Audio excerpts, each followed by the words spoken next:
In this lesson, we shall focus on the shooting method as it was asked in November 2023. Please, this is what we are following, the sequence of the questions in this paper. And then we shall obviously look at additional things, but at least this paper will be exhausted in our series of discussions as our primary objective. And consider the boundary value problem given, where we have y double primed equals y plus x. Y at 1 is y at 3. Y at 1 is 1, y at 3 is 2. Solve this system over the interval 1 to 3 by using the shooting method. We have a perfect opportunity to learn this method. By and large, it comes in all the papers. So use the Euler method with delta x equals to 1. So you're going to use the Euler method with delta x equal to 1. Yeah? The Euler method. What do we mean by Euler method? By Euler method, we mean Taylor of order 1. Taylor method of order 1. Okay, sorry. By the Euler method, we mean, provided obviously we're looking at the modified Taylor, but yeah, Taylor method of order 1. So this is what we call Euler method. Right, without any delay, we start by looking at what we need to do here. We convert the fact that this one is second order, we must make it first order. And so to make it first order, we simply let z be equal to y primed. Simply let z be y primed. Why do we let z be y primed? Okay, we let z to be y primed because we want to convert the second order to a first order equation. By doing this, this yields, right, this yields the following. What does it yield? It yields the fact that we shall have that y primed is z, so that z primed is, what is a y? Then we put here a y. Our x is also put there as well. Simultaneously, we have a y at 1, which is 1. Okay, our y at 1 is 1.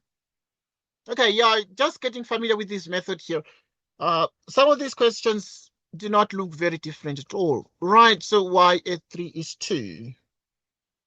Okay, what have we done? We were given a system. Solve this system. So we're given a system. This is regarded as a system of equations. And then we have converted the second order system to a first order system with the first derivatives. So good. At this point, the question we immediately ask ourselves is, because we introduced a new variable, the question is, y at 1 we know, y at 3 we know, but the question we ask, and that we need to determine, we need to solve this system over the interval from 1 to 3. So now the first question, the immediate question is, what will z at 1 be? We have introduced that, but what will z at 1 be in this question? That is what we ask ourselves. And we can actually be in a position to comfortably solve and answer this question. So to answer the question, what is z at 1, we proceed as follows. And we then say, right.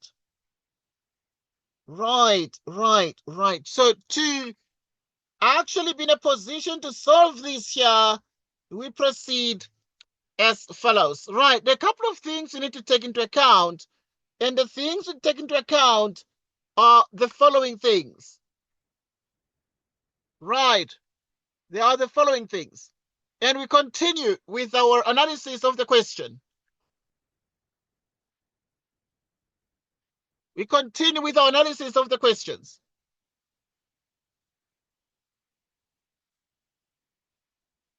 We continue with our analysis of the questions. Yeah, okay, that's fine.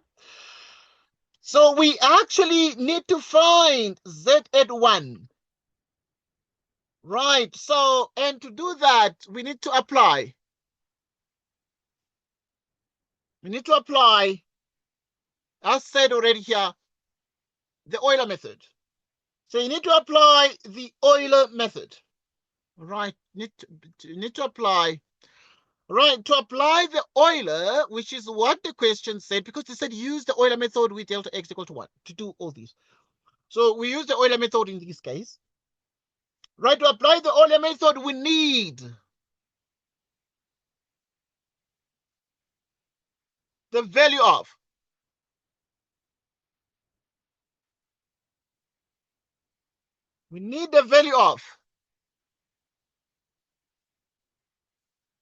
z at 1. We need the value of z at 1. Okay, obviously we need to find z at 1 because we need to deal with this one from 1 to 3. So, right, we actually use we use the Euler method. Right. But we note that since we don't know what the value is, so we guess. We're using the guess technique. Right, since this value,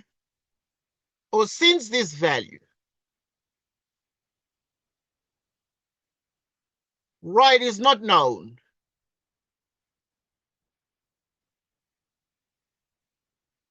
what do we do? We will make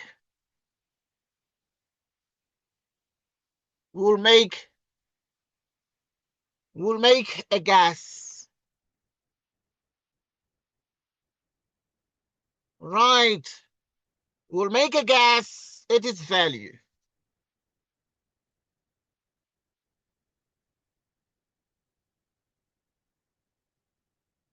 Right, and when we do that, and see how, right, and see how close, right, how close they obtained, right, they obtained y3 value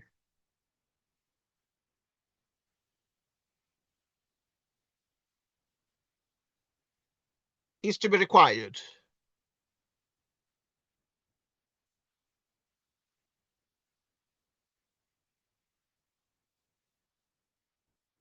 Yeah, is to the how close the obtained y3 value is, how close it is to the required, right, to the required value, and the required value is, we call it d equals 2. Right, so we attempt to do particular shootings. In the process of shooting, we actually see if we misfire or we hit the target. This is the game of this method.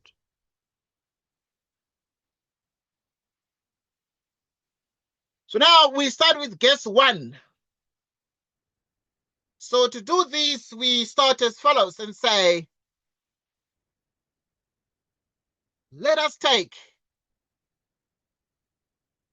right, let us take as the first,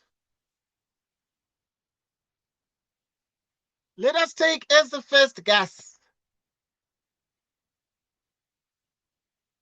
Let us take as the first guess.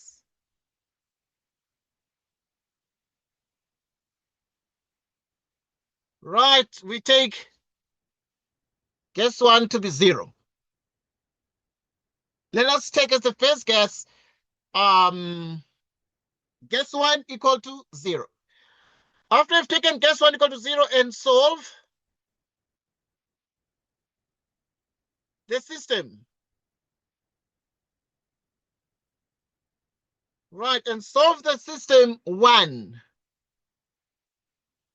Okay, I'll call this one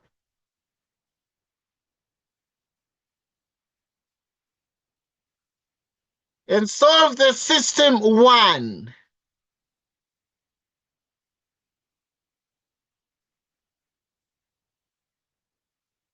With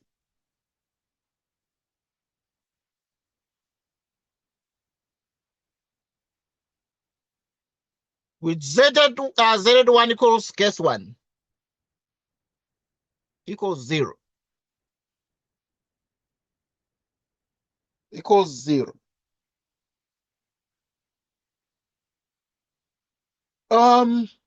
Okay, yeah. We take guess 1 and we say, okay, we guess that the first guess is 0 and solve the system 1. The system 1 becomes the first order system. This one we have just need to solve. Instead of solving the second order, we solve the first order. That's what we do. Because we are using the first, we're using Taylor. We are using Euler method, but Euler is just Taylor of order 1. That is why we're changing these from second order to order 1. Because when they say use Euler method, they know that it's order 1. So, but this one is second derivative, so it's order 2, so we must make it order 1, and this is the strategy we use to convert the second order system to first order. Now, because Euler is Taylor of order 1, so it's Taylor or Euler is of order 1. Now, let us analyze this and make sure we understand. So now, we do this. And as a consequence, what are we able to achieve? Y at 1. Y at 1 is 1. Z at 1. Okay. Okay, Y at 1 is 1 because of this. Okay. Now the question is, what is Z at 1? Oh, of course, we guessed that it is 0. So we put 0 here. We're starting from 1 to 3. Now, there are things we need to recall here.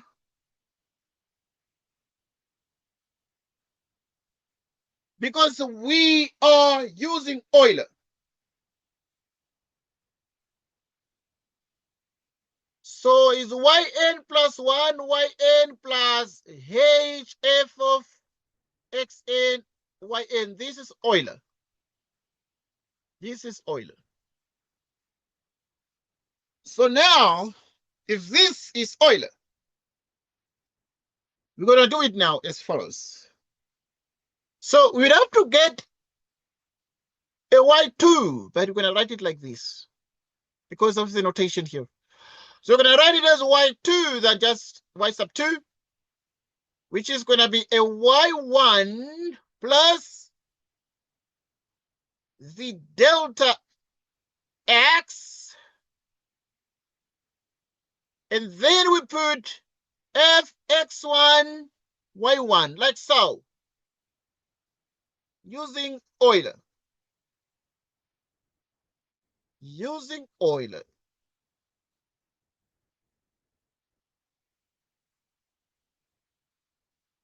Implication, y at 2 becomes y1. Okay, let us deal with the first y at 1. What is y at 1? Well, y at 1 is 1, so you put a 1 here. Delta x is 1. What is the f? The f of x and y becomes the first derivative of this.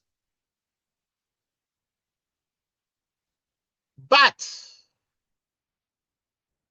in this case, it becomes the first derivative of these.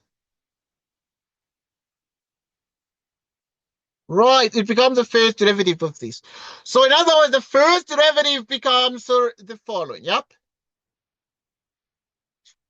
We remember we said y primed is that y at 1 is 1. And then we have z primed. is y plus x. Okay, this is the system.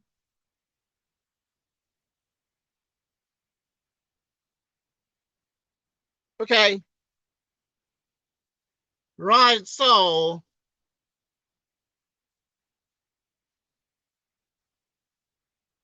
now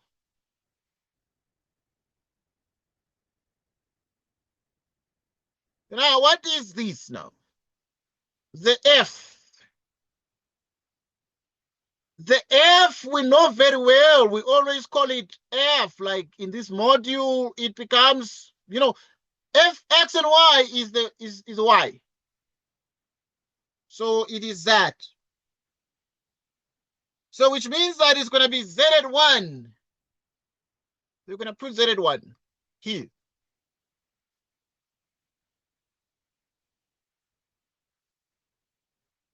What is z at 1? Right, what is z at 1? It's 0. So we put 1 plus 0, 1. Okay. Next. Z at 2.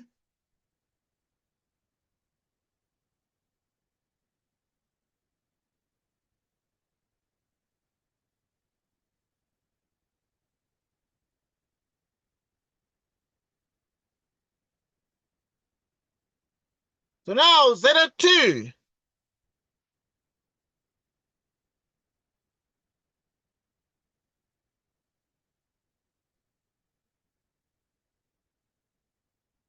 Z at 2.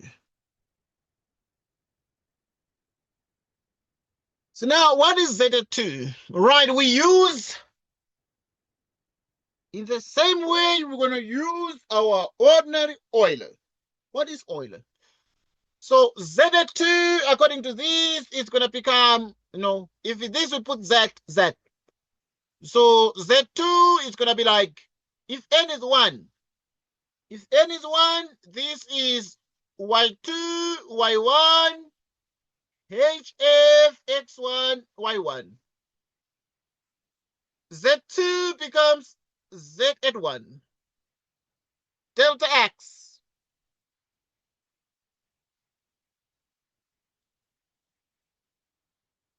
And then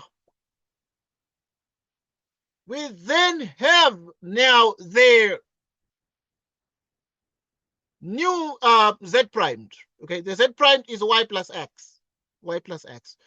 So which means that now if you're going to have this one, because it must be the derivative of this is, for example, y primed. And y primed is that. So now here, it's z here. According to the Euler, it's going to be z prime. It's going to be z prime. Z primed is y plus x. So you're going to put y plus x. Now, giving us z at 2 is z at 1. Right. So the question is, what do we achieve out of these? Okay, but z at 1 you already know is 0. Then you have delta x is 1. Y plus x. So obviously, because this thing here, it's 2, and then this one, if it's 2 here, it becomes 1, 1. So this is going to be x1, y1. If you like, you can call it x1, y1. Now, what is x? What is y1? It's 1. What is x1? X1 is also 1. Well, x1 is the first one here. Okay, so, and we add everything. The result is 2. This gives us z at 2 equals 2 by the shooting method. Okay, But we're not done yet because we must go on. We must go from 1 up to 3 for x. So now we are at Z2, but we need to get to the next point.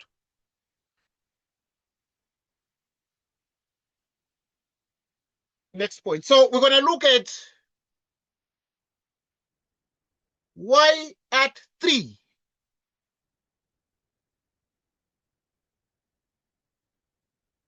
Y at 3.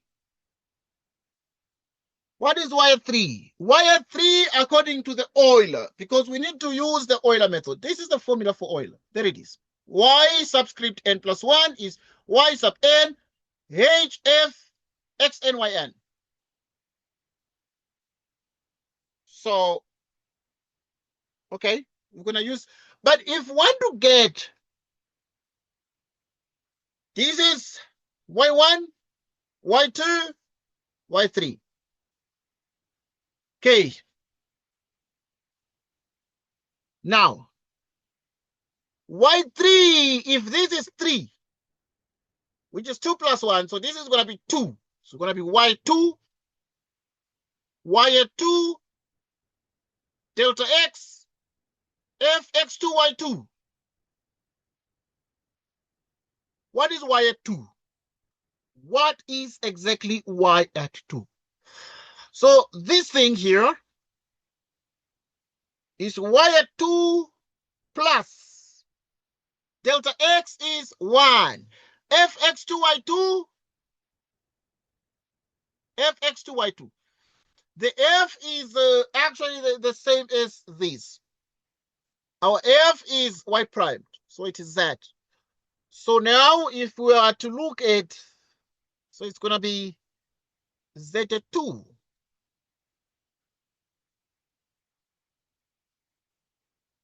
What is y2? 1. Z2, 2. 2 plus 1, 3. Okay. So now we can see what we've got. Guessing that these numbers are all positive, like 1, 2, 1 up to 3 are all positive, and therefore we guess that the first case was 0. That was the beginning of the z values. But now we actually obviously are able to see that we have got the following results. We have got the following result. We have got the following result.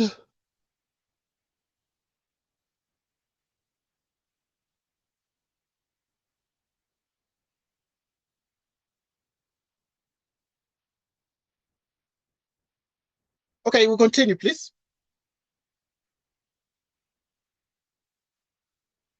Right, so let us continue with our analysis of these. Then what is the meaning of this thing here? Right. Right.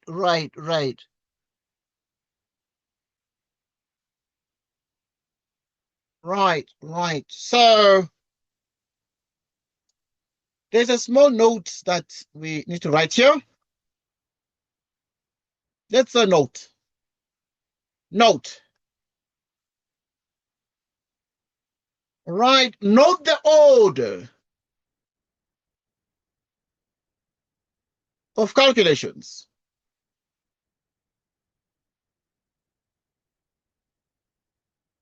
Okay, we note the order of the calculations. How do we note the order of the calculations? We note the order of the calculations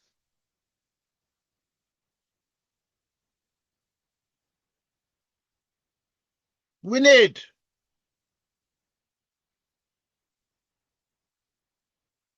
to find both.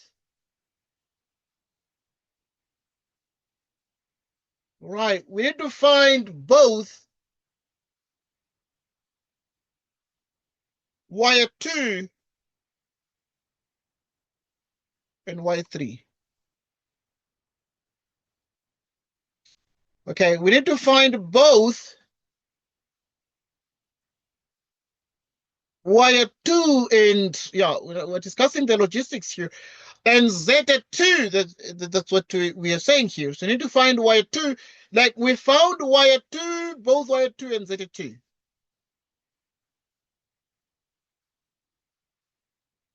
Before we can calculate,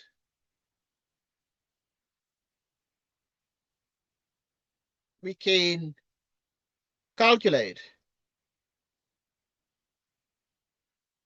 Before we can calculate y3. Right. We don't need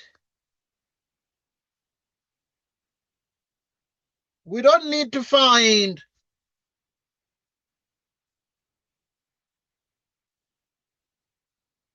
Z3. We don't need to find Z3. This is it. We don't actually need to find Z3 because now I can be like, okay, we found Y3. Why did we find Z2? We found Z2 because we needed Z2 in Y3, in the Y3 calculation. Y3 has Z2, that is why we found Z2. In particular, we need to find Y values, not just Z values. We introduced the Z, but we don't need to find Z values. We need to find Y values. But now when we find the Y values have Z in them. The Y values have Z in them. Like Y3 has Z at 2. Y2 has Z at 1. So that is why we had to deal with the Z values. But with the guess method, we want to guess and see if we're going to hit the target. What is the target? The target is the fact that if we start at y1 equals 1, then the y3 must be 2. But even here we got that y3 equals 3. So it means that we missed the target. We misfired.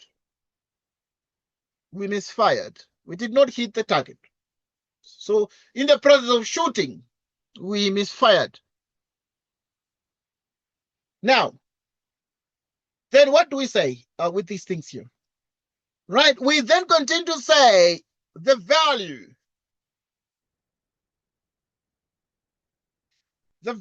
obtained, right, the value obtained for y3, right, like so, was R1 equals 3, which is not equal.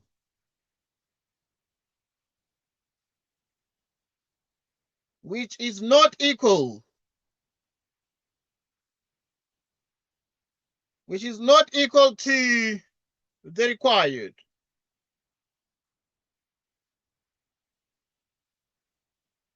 Which is not equal to the required value.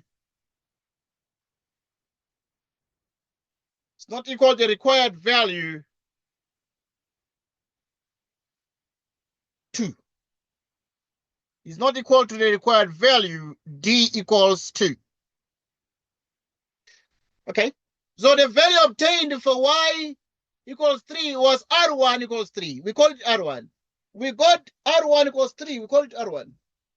But we're supposed to have, according to the question, the initial value, the condition is y3 equals 2. So we got y3 equals 3. So which means that we have misfired in the process and we need to guess again. This is the shooting method. So we keep guessing and then we take the average of the, we need to guess twice and then we take the average of the guesses. Right. So therefore,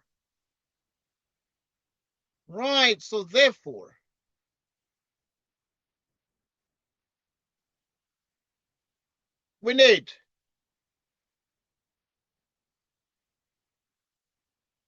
therefore we must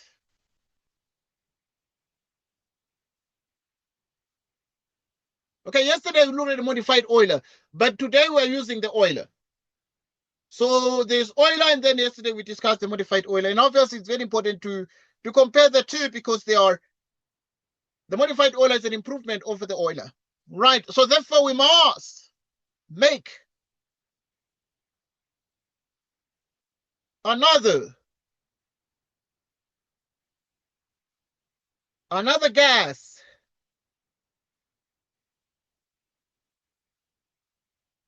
Let us take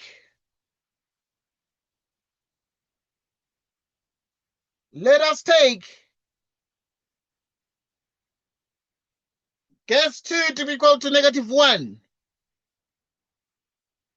So we started with gas 1, which was 0, and then we start with gas 2 equals -1. Then we're going to take the average of these two gases. We're going to see how we go about this one here. So just take gas 2 equal to -1 with now the first Z at 1.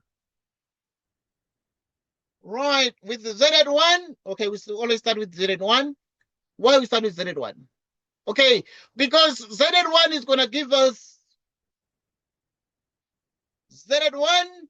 We need it in the calculation of Y at 2 because there's Z at 1 there. So we must guess it. Now we guess.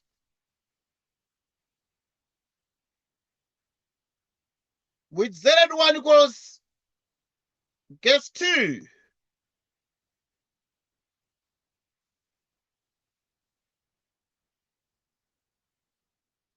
And then gas 2 is -1.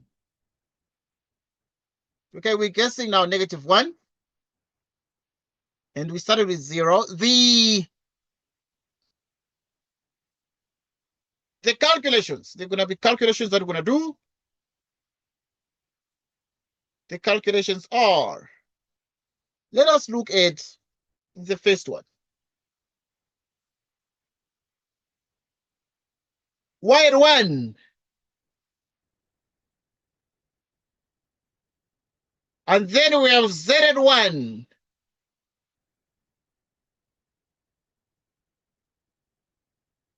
Then we have Y at 2.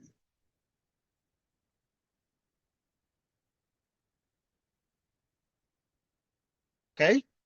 Okay, the gas is -1. But Y at 1 is a 1. Now we need to get Y at 2. But to get Y at 2, we use Euler. Because we're supposed to use the Euler method. Now, this one is Yn H Fx Yn. But obviously you can say it is Yn plus 1, Yn delta x. Okay, you can put delta x here and then put something more. Fx and Yn. Right, so let's continue with our interpretation. So now we have a Y2. According to the Euler, Y2 must be Y1. But yeah, we write like this in this problem. We don't write like the way we write the algorithms for the Adam small thing and others. So now you have the delta x Fx1 Y1. Okay. Let us see now what we're getting. What is Y1? 1. 1.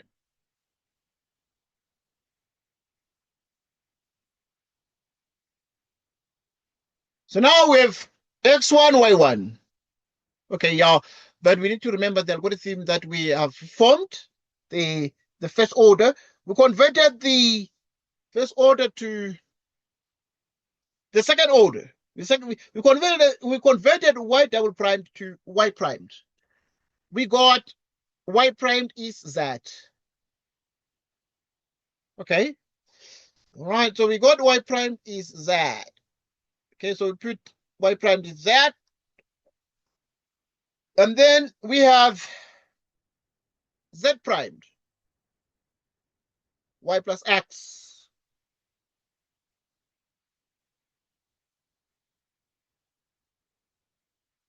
Okay. Z at 1 is 1. Z at 1.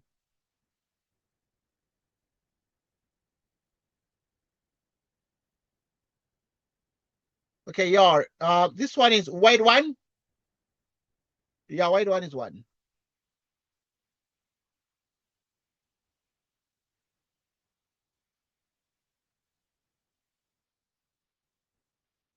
White 3.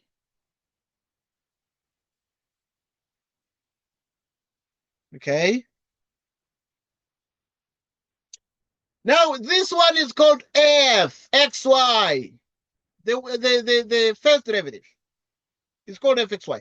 But if it is fxy, then it is z at 1, but z at 1 is -1. So you're gonna put a -1 there.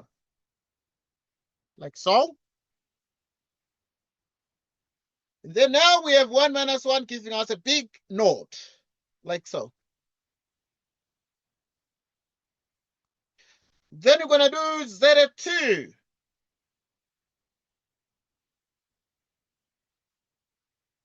Z at 2. The question is, what becomes Z at 2? Okay, why do we need Z at 2? Yeah. Let me write a trivial step here a little bit to give this more context. And then say that this one is F.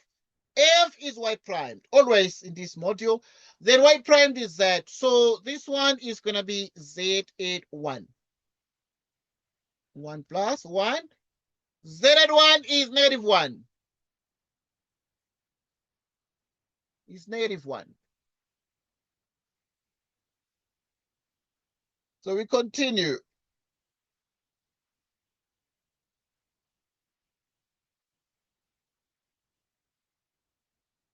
We continue.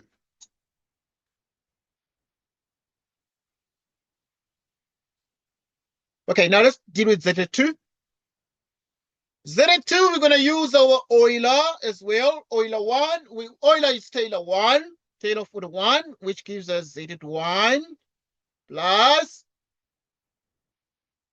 delta X. Then we have this one. Okay.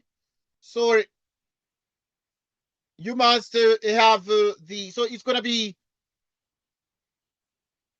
Z prime you're going to put here, which is Y1 plus X1. Like so. Okay. Which is the Z primed. Like here, we put this one is Y primed. This one. Okay. Now, what is Z at 1? Z at 1 is a -1. Delta X is 1. Y1, X1, 1. Let's see what these things give us. So it is 1.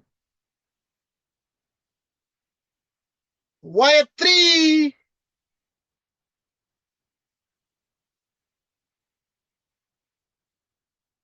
Okay.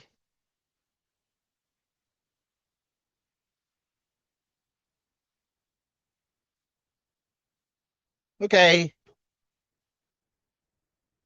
We continue. We continue. Right, so we continue. Okay. Now we can get it Y at 3. According to Euler, let's go back to Euler to get Y at 3, the formula for it.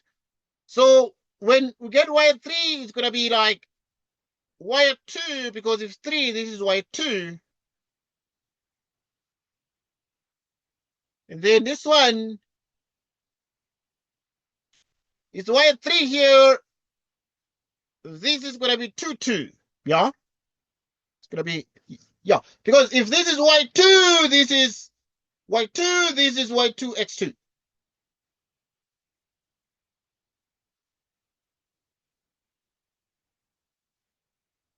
Y2. What is Y2? Y2 is 0. And then what exactly is our x2? What exactly is our x2 in this particular case? So we reason these out. We reason these out. Right, we actually obviously proceed to reason this out. So when we then say what is our y2, we can see that our y2 is a big 0. We've got it.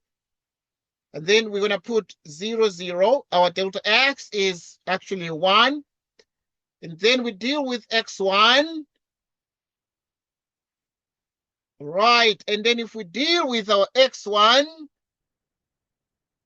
what exactly are we able to achieve at this particular point? So we reason, but we reason extra carefully. We reason extra carefully. Getting a y3 would give us x2, y2.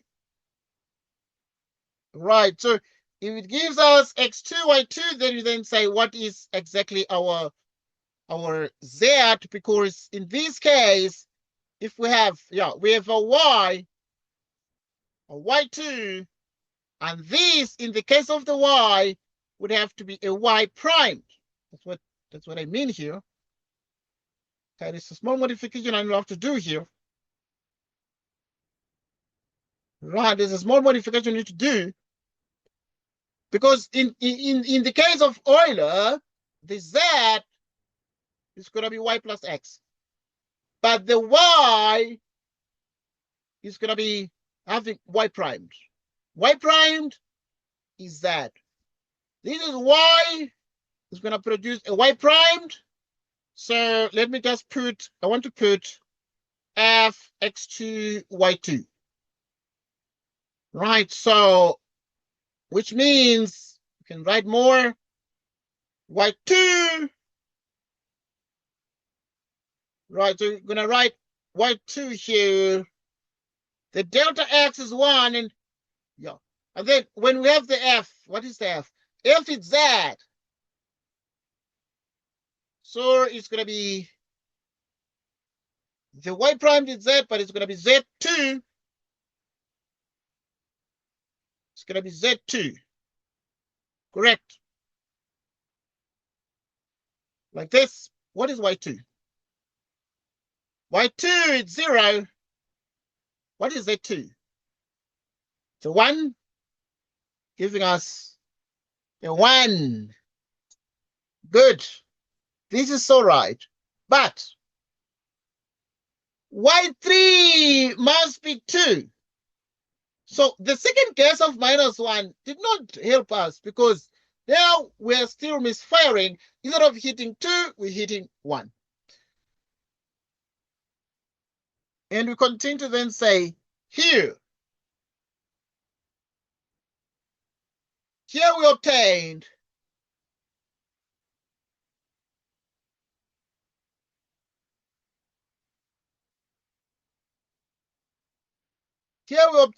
a value, R2. Okay, the second result is R2. We call it R2 for y3. But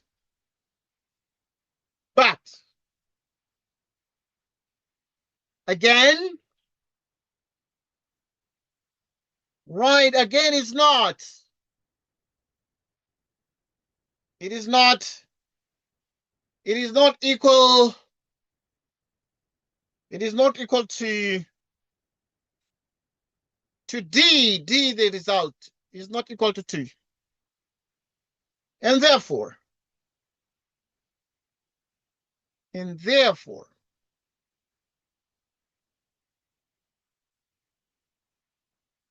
we need another gas. Okay, we are finishing the gases, but yeah, this kind of problem, please expect it. This very one. Therefore, we need another gas. We need another gas.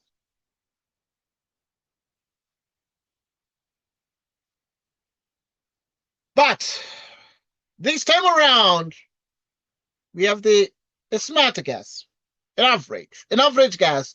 So this time, we become more modern. Since we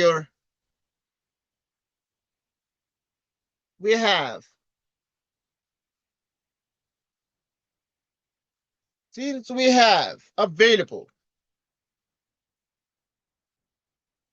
Okay, yeah.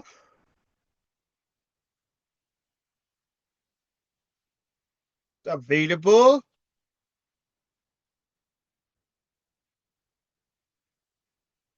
We have available for us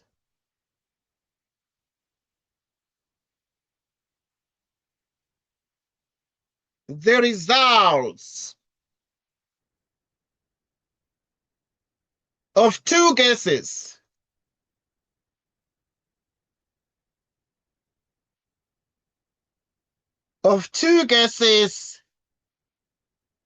We use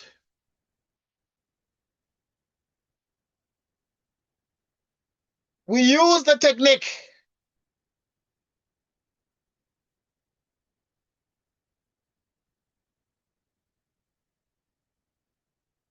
technique of interpolation.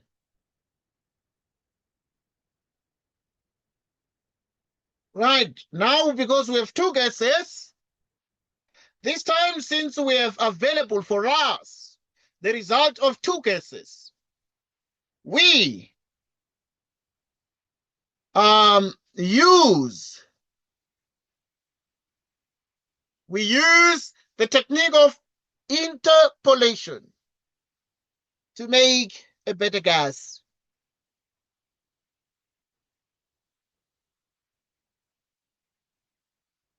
To make a better gas.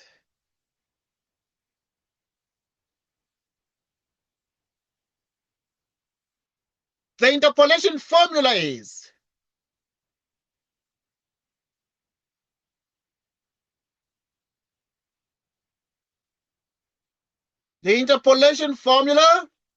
so now we interpolate, right? Because we've already had two gases now using the Euler, and therefore we need to use we need to make a smarter interpolation.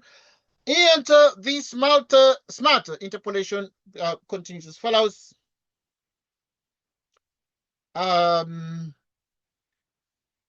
This is the interpolation formula. Gas 3 minus gas 1 divided by D minus R1 is equal to gas 2 minus gas 1 divided by R2 minus R1. Okay, this is the interpolation formula. Interpolation formula. Need to remember it because it's not given. Okay.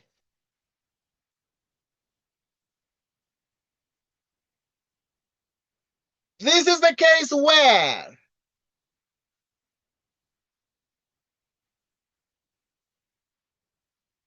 G3 is the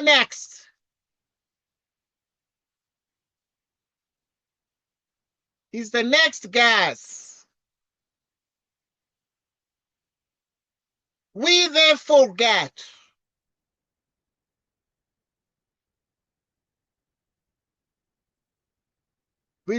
get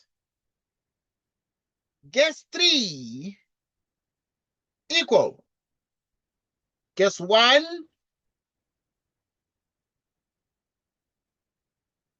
gas 2 minus gas 1 R2 minus R1.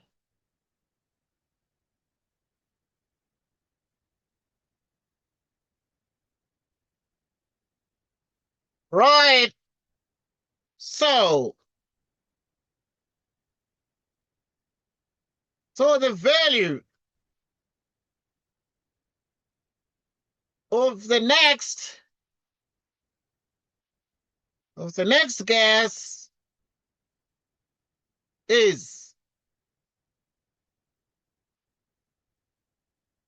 Let us deal with the next gas. So the value of the next gas becomes what? If you're gonna use gas 3, then when I have gas 1, you remember that we said gas 1 was 0. And then our gas 2 was -1. And then we got our R1. You see, when we performed gas 1, we got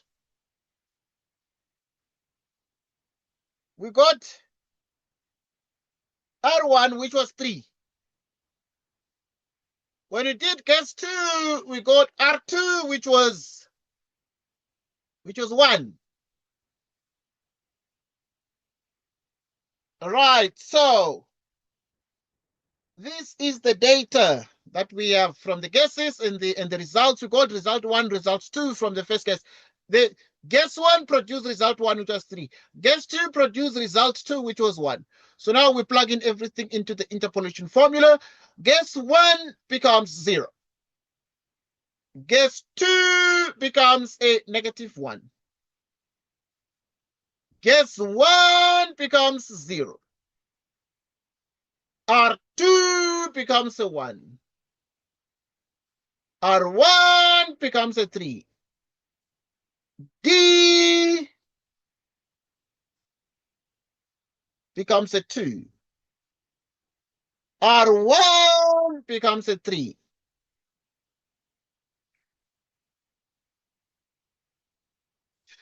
Right, so now we have -1 divided by -2, which is 1/2 -1, which is -0.5, -0.5. This is producing a gas for us. And now the gas 3 is a result of the interpolation formula, another gas. But yeah, you see, you can make your own gases, of course. This you just need some 2 gases and then you use the interpolation formula. But now this obviously is done using the Euler method. Most of the time we use the Euler method in this module, but you can use other methods as well. But you see, the other methods will normally be given. If they ask you to use like Runge-Kutta, normally they will have to give you the Runge-Kutta relations. Normally they do that. So it is something that you can obviously, think about and sort of understand as you go along. But let us continue with our analysis of this. What do we want? So we have gas 3 is -0.5. -0.5. So using the shooting method, right, with Z at 1, why do we start with Z at 1? Why? Why do we start with Z at 1 all the time? Because we know that we started with the fact that our Y primed is Z. Is that? It's Z. That's what we do. Like we said, Y primed is Z. Okay. So if it happens that Y primed is Z,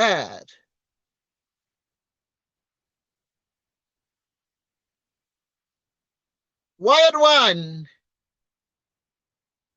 is 1. Z prime becomes Y plus X. Okay, we wrote this one. I'm just writing it down. And then obviously now at this point we have Y at 3 is 2. But the question is, what is Z at 1? Why do we even say what is Z at 1? Well, you see, the reason is because of the Euler. Because of the Euler method. Because of the Euler method.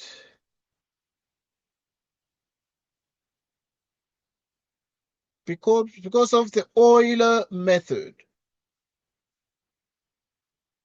Which means you have the following.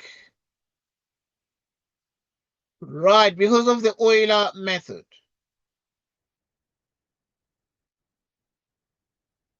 Okay.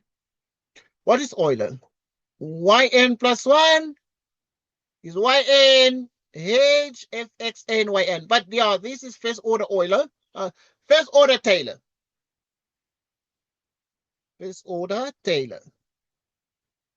Okay, we did examples on the Taylor method here several times for different problems. Even this one, pretty much every paper has a question on the Taylor. So I'm sure that it will be very important to make sure that you recap on our previous videos. Right. So now with ZN1, okay, obviously, I mean the reasons. It is the third gas, and it is minus 0.5 from the interpolation formula. Right. The calculations are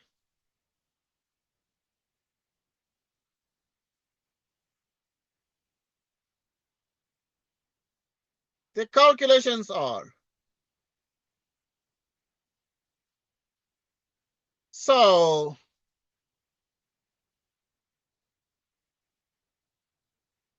white one. Yeah. We start. White one. We start again. Right. White one is one. So yeah, if we have that one. But we actually quickly switch to Z1. We don't want the Zs, but the Zs are part of the system. The Zs are part of the system. We want Y1 up to Y3 so that we can tell Y3 is 2. If Y3 is 2 from our case, then we are done. But now we start with the Y1, but now we get the Z1. We will also get Z2, but Z3 we don't want because from Z2 we get Y3 straight, and therefore we're done. We need to just check what Y3 is going to be given our gas. But you see, the gas from the interpolation formula becomes so exactly the following. Right.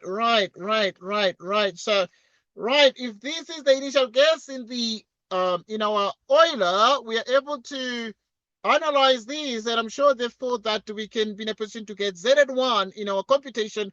And I'm sure, Shingi, that I'll give you a call when I'm done, Shingi. Okay, right. All right, good. So that Z1, what is Z1? Now we need to think about what Z1 is, but we know a couple of things. We need to get Z1, but yeah, it's 0.5. It is 0.5. So we get a 0.5. Then this is Y1. Then we need Y2.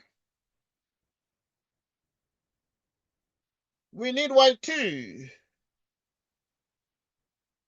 Right, we need Y2. Right. Right, we continue.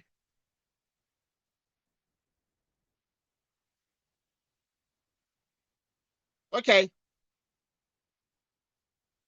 We continue.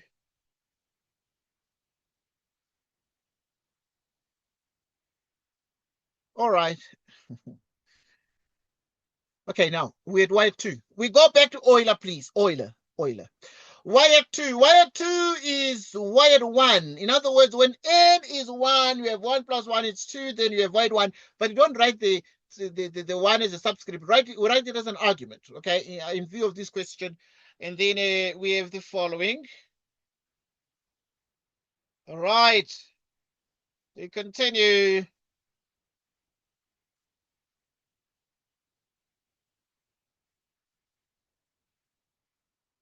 Right. Okay, so you continue. We continue. Right, so now, okay, you have white 1. White 2. Is Y1 plus H. But this H, here we call it delta X. You see, in this module, we are flexible. And then now we have Fx1, Y1, which is, yeah, this one goes with exactly X1, Y1. Right, so you have the following. You have exactly the following. Okay, so Right, so what is exactly this? What is this? This one is our, you see the way we write these things here, the f primed, yeah, f of x and y is our y primed. So we're going to do y1. What is y1? It's 1 delta x. Okay, we can put delta x. It's 1 already.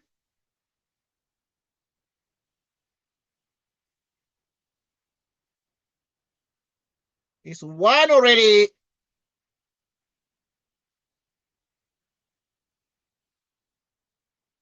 And then what is fx1y1? All right, so the fx1y1, the fxy is this one. It is just z. It is just z.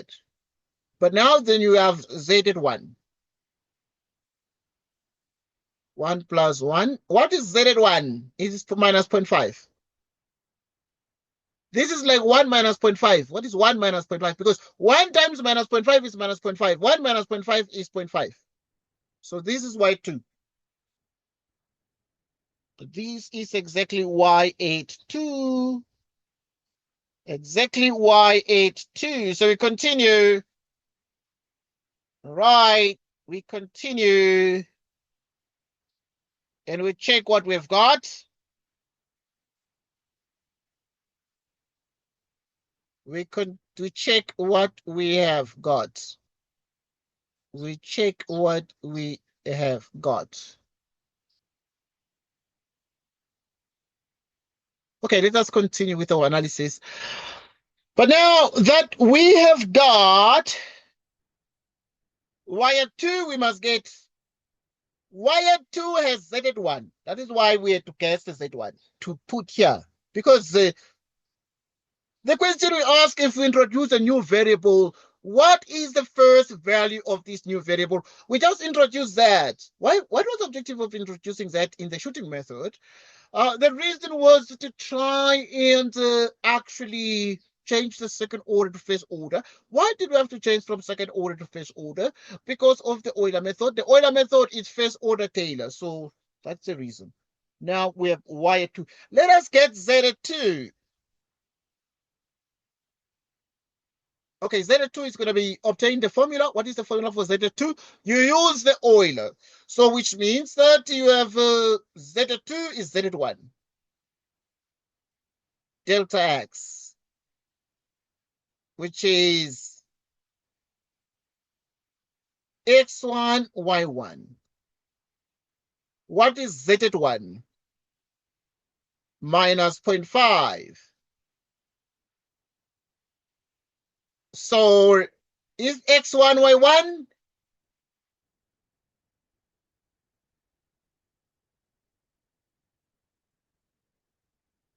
Okay, so, okay, yeah.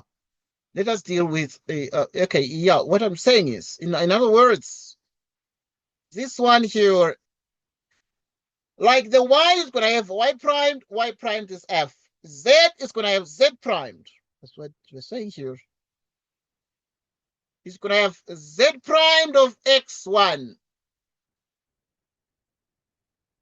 Z primed at 1. So, what is z primed at 1?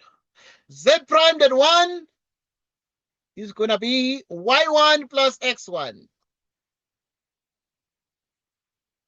Minus 0.5 plus 1 times. What is y1? This module is just computations. You see, to finish this paper, you need to run, you know. Right, so there's y1, x1, and then now we're dealing with x1, which is exactly 1.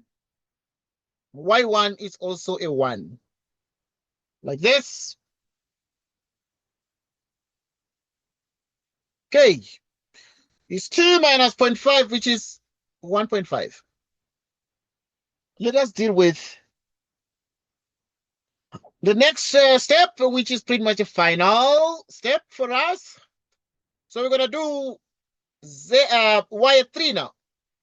But we need to check everything now. If we deal with the y3, is it going to have z in it, this formula? We use Euler. So y3 is going to have y2 plus delta x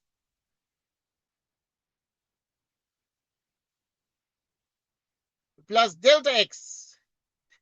Then we're going to put y primed. What is y primed? Y primed is z. So you're going to have z8 2. Because if it's n, one more, n plus 1. 2, 2, one more. 2 plus 1, 3. Okay, you watch the... here we write these things as subscripts, but here we write them as arguments. Let's continue. Okay, now I want us to examine the y2. What y2 is 0.5. Delta x is 1. Z2, 1.5. 1.5 plus 0.5. 2. 2. Right. Aha. This is a eureka moment, because we are able to therefore conclude, therefore, that y3 equals 2, which is what we want. Y3 equals 2. So we achieved something very, very precious. And we write the following conclusion. We conclude that we see that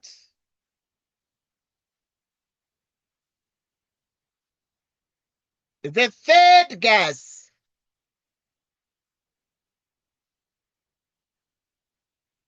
leads to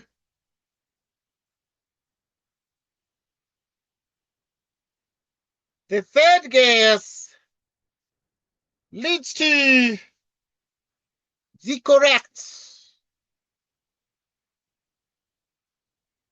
value. Value of y equals 3.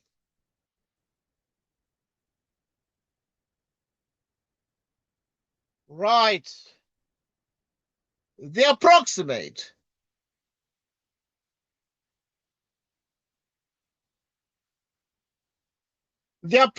solution to the boundary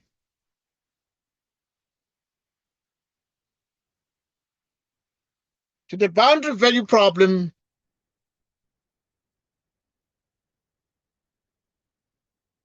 is therefore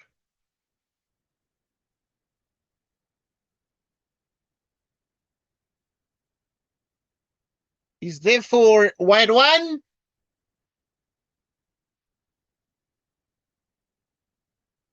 y2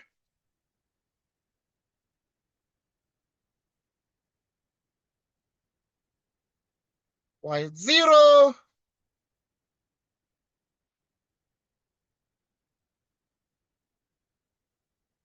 right. So this is it. The approximate solution is y1 is 1, y2 is 0.5, y3 is 2. Y3 is 2. Y3 is 2. So we have solved this problem by using the shooting method. What did we learn from this problem? We have learned from this problem that the shooting method is a beautiful method, but it doesn't go alone. It is coupled with some other methods like Euler.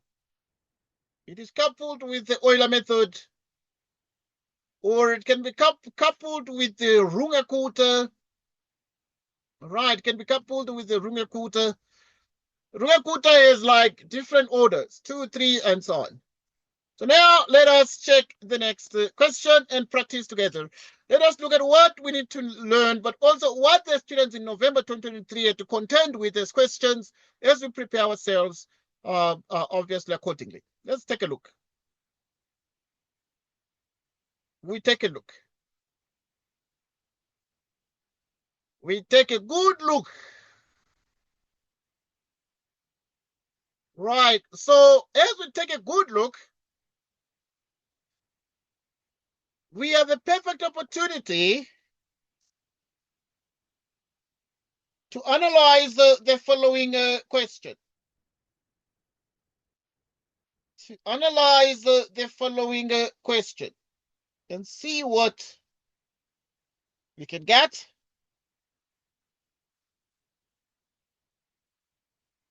Okay, let us practice with this one. Okay, some of these things are obviously look very similar, so let us practice with this one. We take out the students.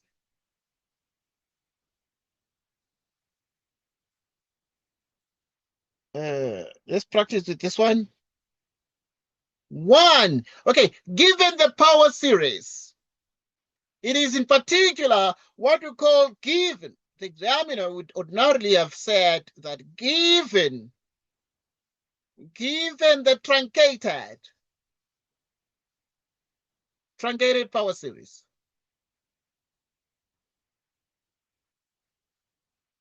given the truncated power series,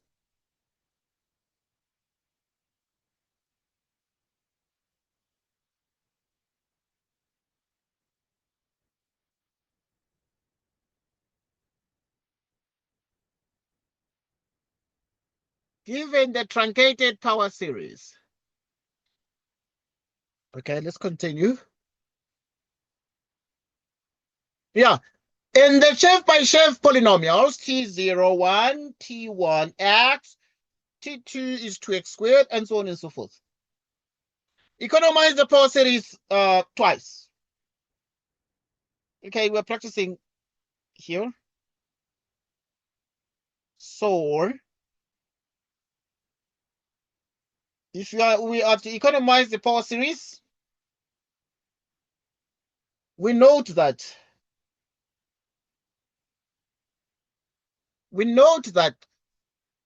f of x, this becomes the solution. F of x is 1 minus x cubed. So what we do is we economize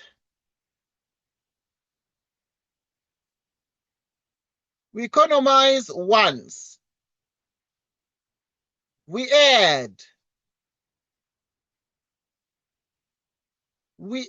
or subtract. We add or subtract T4 suitably scaled. Okay, suitably scaled. Right, so suitably scaled such that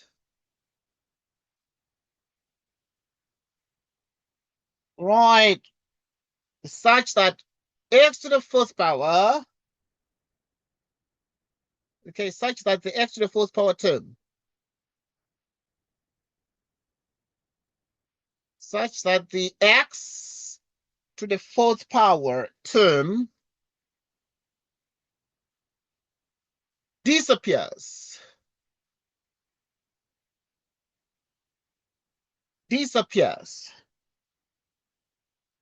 Here we must add. Right, here we must add the following.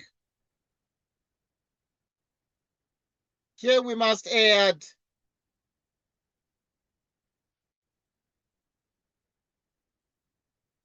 we must add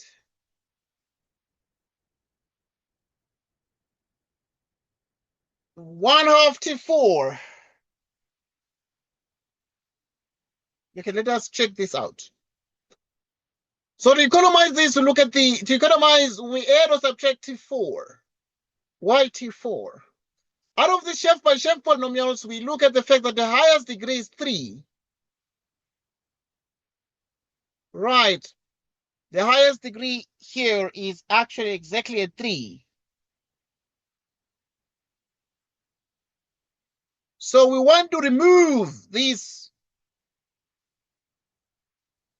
the highest power. But if the highest order of the chef-by-chef polynomials is the fourth power,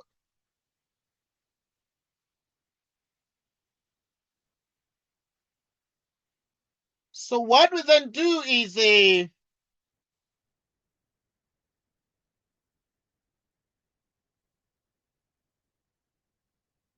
we actually do the following. It's very interesting that we have exactly that.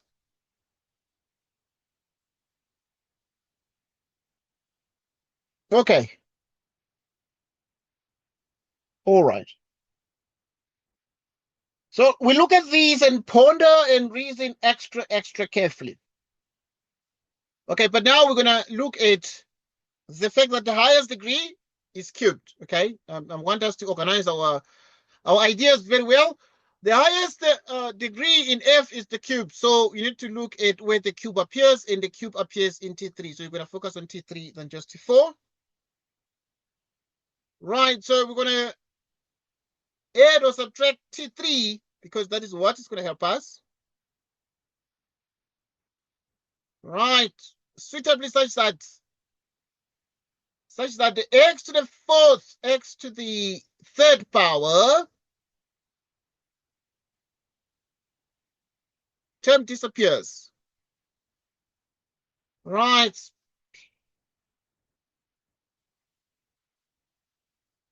Here we must add. Here we must add.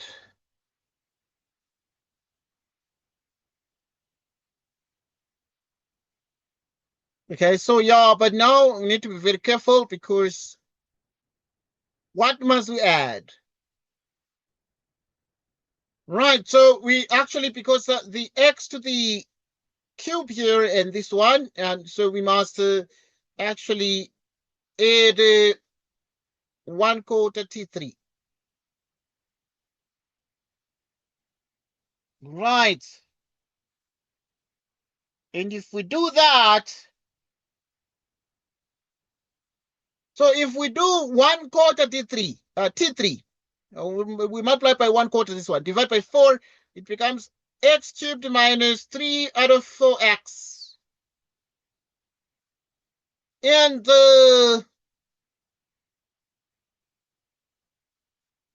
we'll get the economized series. We'll get the economized. We'll get the economized series. Right, so the economized series is going to be an F star.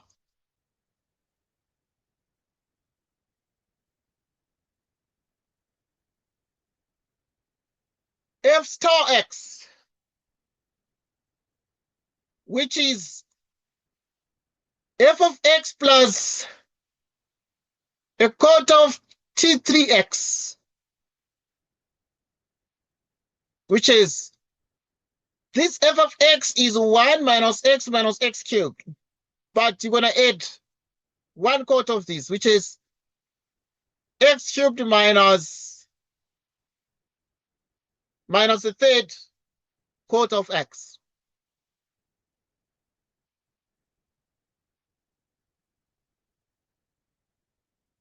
So now this one cancels out. You have minus 4, which is minus 7.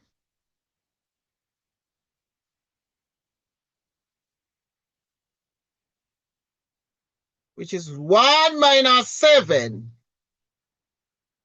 out of 4x. 1 minus 7x out of 4. But you need to economize twice.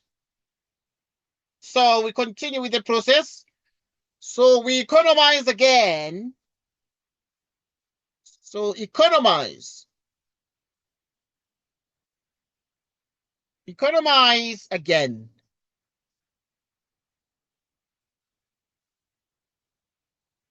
Meaning you're going to add.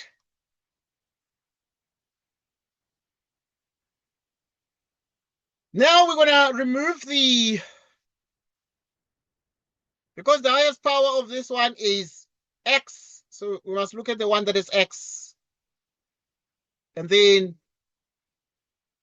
but obviously x appears in two places, but we're going to choose this one because there's only an x term. This one is some higher power, so it's going to take us back to higher powers. So this one here is as x, so we're going to add, because this is that, so we're going to add 7/4 T1x.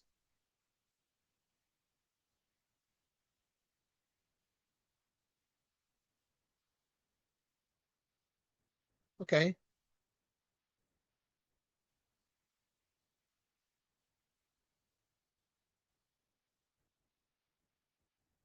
Okay, yeah, good. Yeah, so we fine.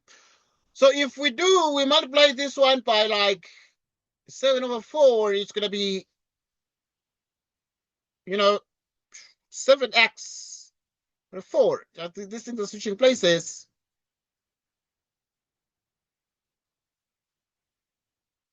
Like this.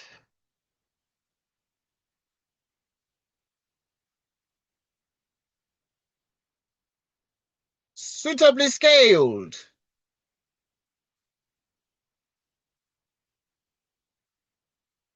Suitably scaled such that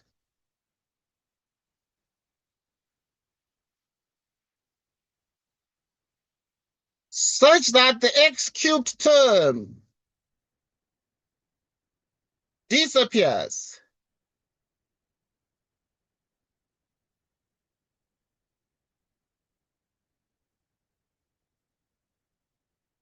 We must add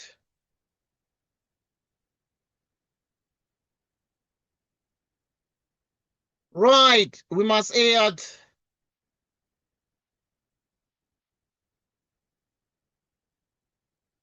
okay, yeah, such that what we're saying here is we add this one suitably scaled such that the x term disappears. So we must add the 7x/4.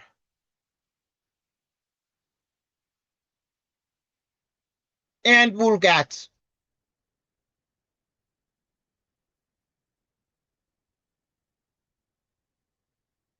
and we will get and we will get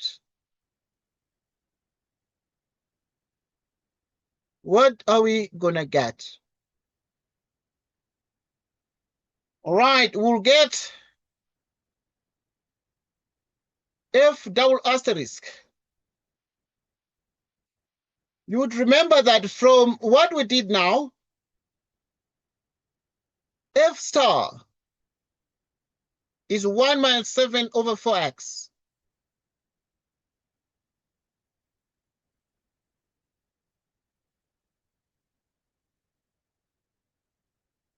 Right, 1 minus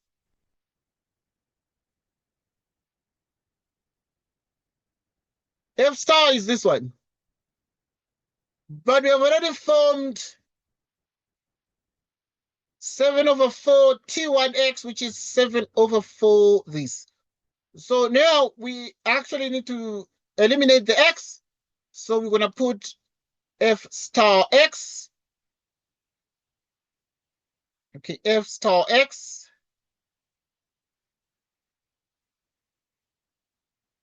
plus 7/4 T1x. What is f star x? It is 1 minus 7/4x plus 7/4, which is 1.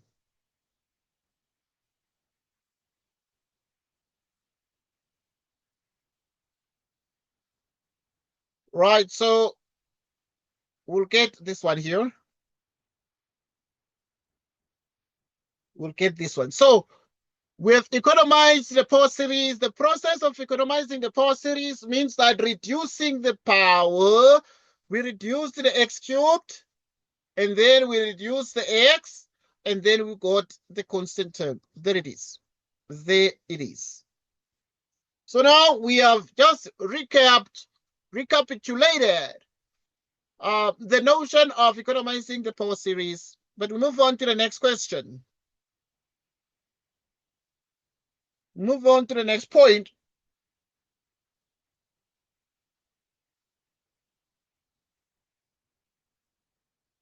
Okay. The next one is rather a bittersweet moment. These questions we are doing are not just because we just love doing these questions or anything like that, but it's November 2023, and we are trying to look at what the students are to contend with, and we are trying to process the questions, make sense of the questions, but most importantly, answer the questions for 12 marks. If you get this question alone, you've already passed. 12 marks, the papers out of 100, 12 out of 100 is 12%. One question, 12%, you gone, you passed, you passed, you passed, you passed. This is it. Let us deal with this question. Let us deal with this particular question. Now, to deal with this particular question, there are certain things we need to look at. Let A be this 3 by 3 matrix. Use the power method to estimate the eigenvalue of least magnitude and the corresponding eigenvector. Okay, both the eigenvalue and the corresponding eigenvector. Start with the vector 1, 1, and 1 transpose and do 2 iterations. And do 2 iterations. And do 2 iterations. And do 2 iterations. Okay, that's 2 only. Let's gather some energy to tackle this one. Right, let us gather some strength to tackle this. 2 iterations is not a lot. So good. Here comes the ball game. But the power method to estimate the eigenvalue of least magnitude. Least, the smallest one. The smallest one. So now, what do we do to estimate the one of smallest magnitude? Right, because it is not either you are dealing with the dominant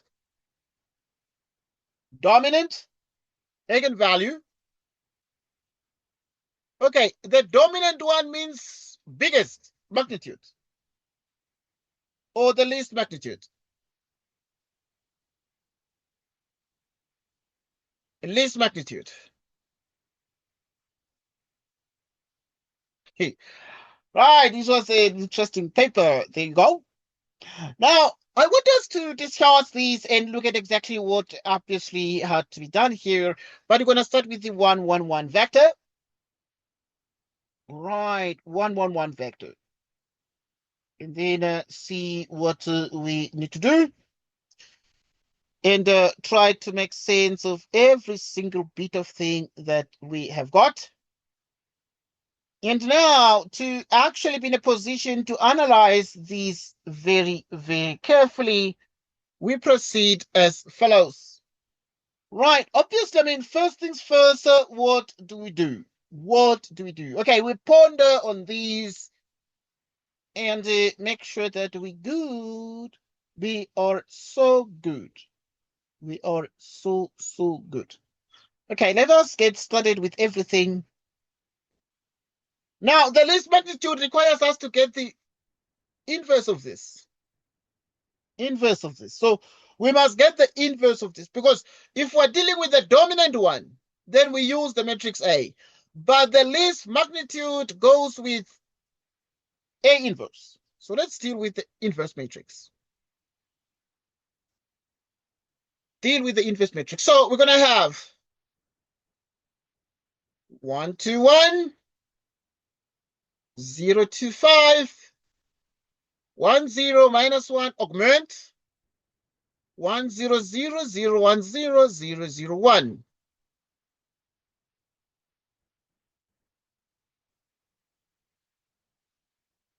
So row 2 minus row 1, 1 2 1.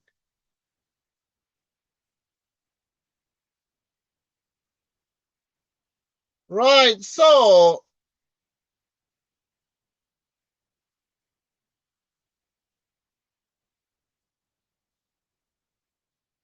row 2 minus row 1.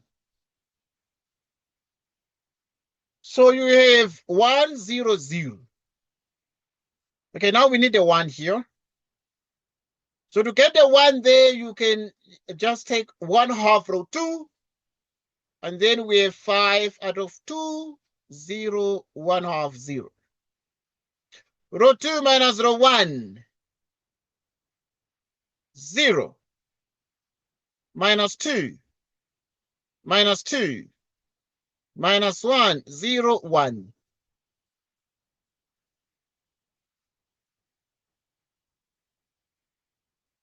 Okay.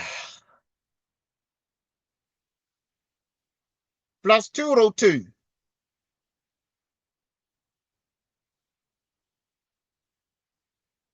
Which is that? 0.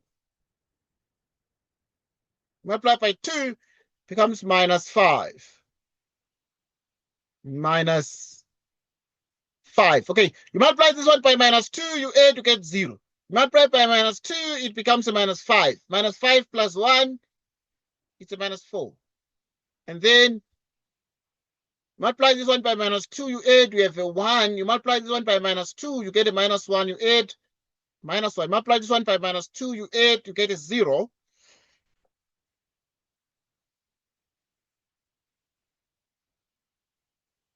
And then you have 0, 1/2, 0.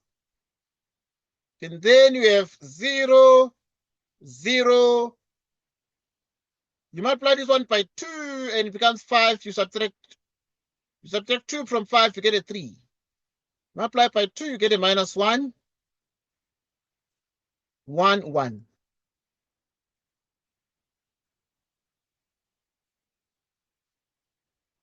Right, so we have this.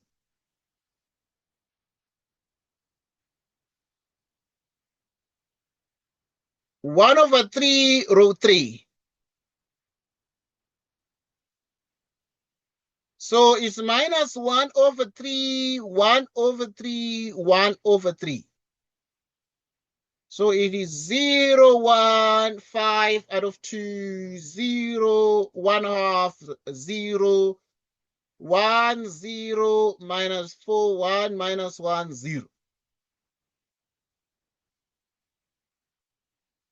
Okay, let us continue with our reduction process. So now if we take this particular matrix here and be in a position to perform the row reduction, we can get the answer. Let us analyze this in terms of the least magnitude one. But dealing with the least magnitude, we're gonna actually, okay, 3 by 3 matrices have least magnitude, dominant magnitude, and also the intermediate magnitude. We did that last time. There we spent some good amount of time on this. But I want us to look at this one and looking at 1, 0, minus 4. That's what we wrote earlier. 0, 1, 5 out of 2. 0, 1, 1, 0, yeah, 0, 0, 1.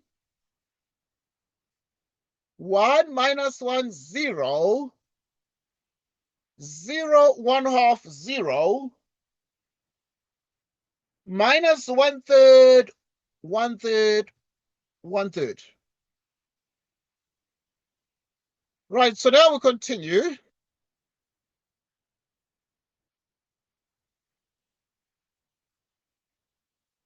Row 1 plus 4, row 3. Okay, you multiply this one by 4 and you add.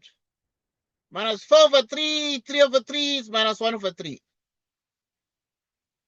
Multiply by 4 over 3 minus 3 over 3 minus, let's see. Okay, multiply this row 3 by 4.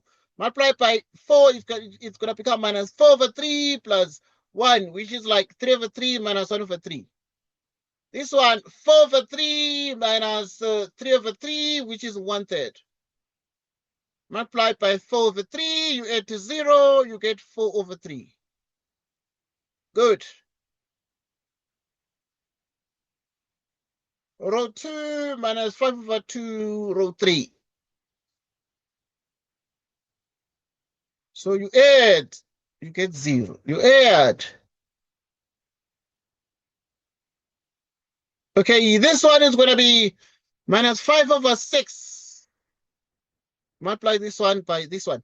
You get minus 5 over 6 plus 3, which is minus 2 over 6 minus 1 over 3. You multiply this one by minus 5 over 2, which is minus 5 over 6. Minus 1 over 3, 1 over 3, 1 over 3.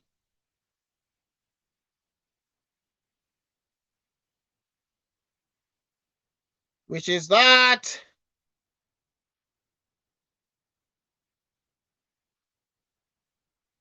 5 over 6 minus 5 over 6. 1 over 3, 1 over 3.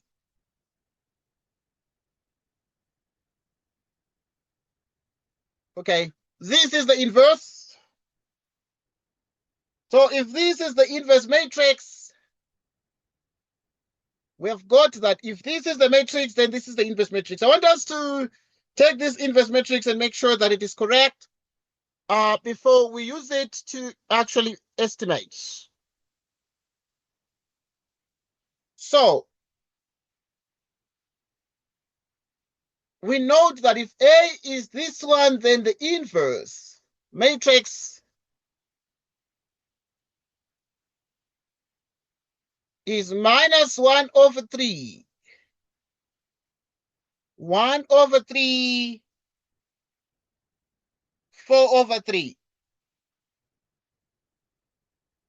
5 over 6. 1 over 3, 5 over 6. 1 over 3, 1 over 3,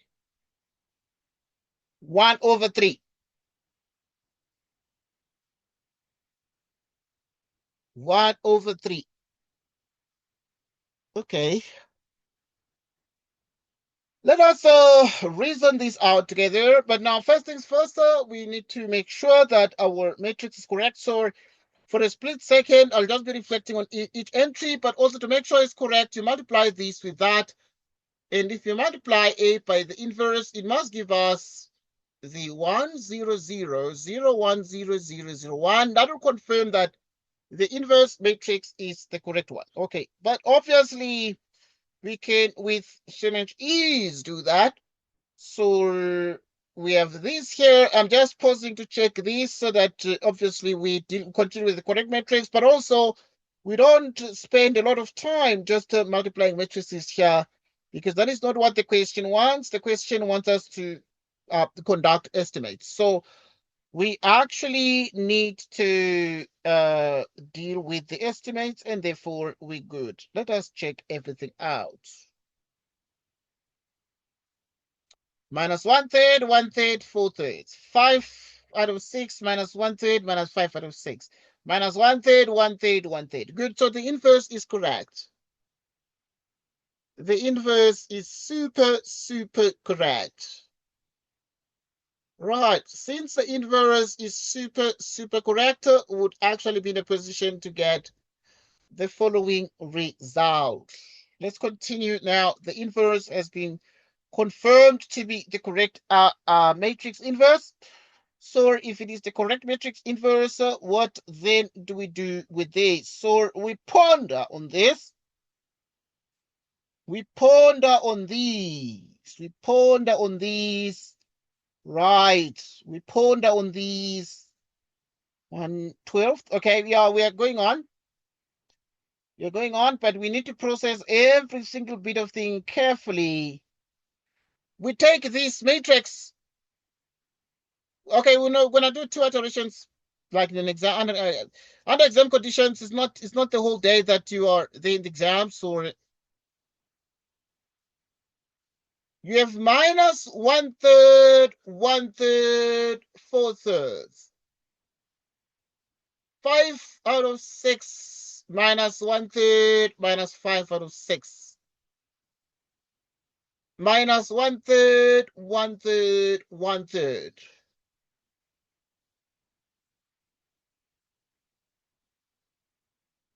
So you have 1, 1, 1.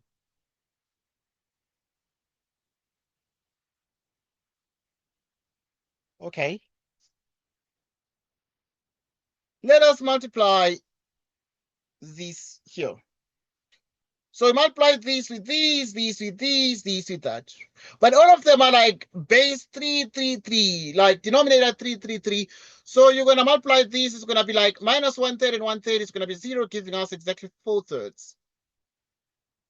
If you multiply this with these, so it's going to be exactly everything here. And this one is, you can look at it as minus 2 out of 6, which is, yeah, minus 2 out of 6, which is minus 1/3. This with this is going to be minus 1/3, and that is going to give us 0, giving us 1/3. So you're going to deal with this, and then you pull out the biggest one. You pull out the biggest one. Which one the biggest one? 0.3 minus 0.3, 1.3. 1.3 is the biggest. 4/3 is the biggest one. So you pull out the 4/3, and then you have exactly a 1. If you pull out 4/3, then what do you put here? So that when you multiply 4/3 by this, you get minus 1/3. What will you put there? It appears that you can put minus 1/4. Let's check. If you put minus 1/4, you multiply, the 4 is going to cancel, and this is going to give us minus 1/3. Even here, you're going to put exactly 1/4, because the 4 cancels 4, giving us 1/3.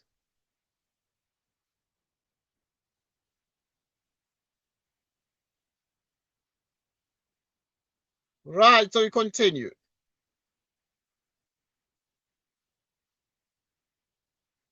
Okay. We continue.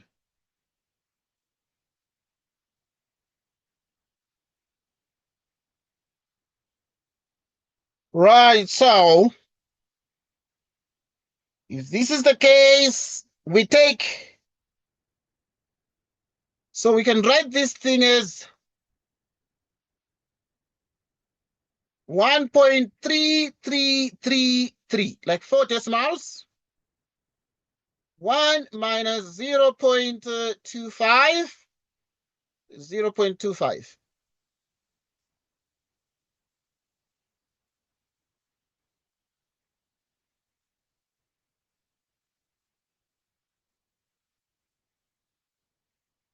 So now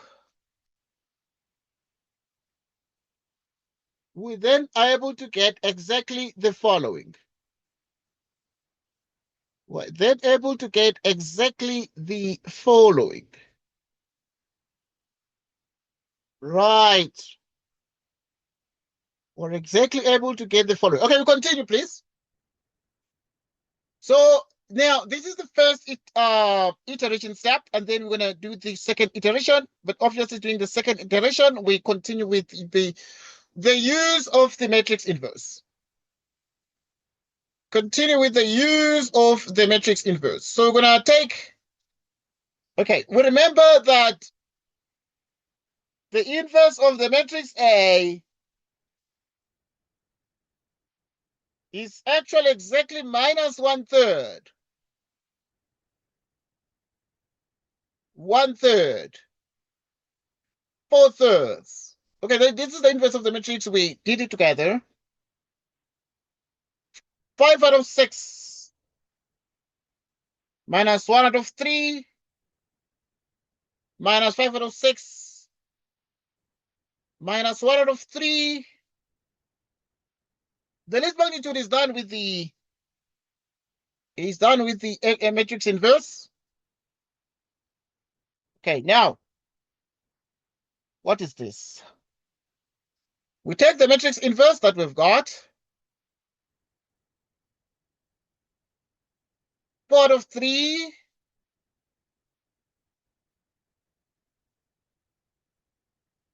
minus 1 out of 3 minus 5 out of 6.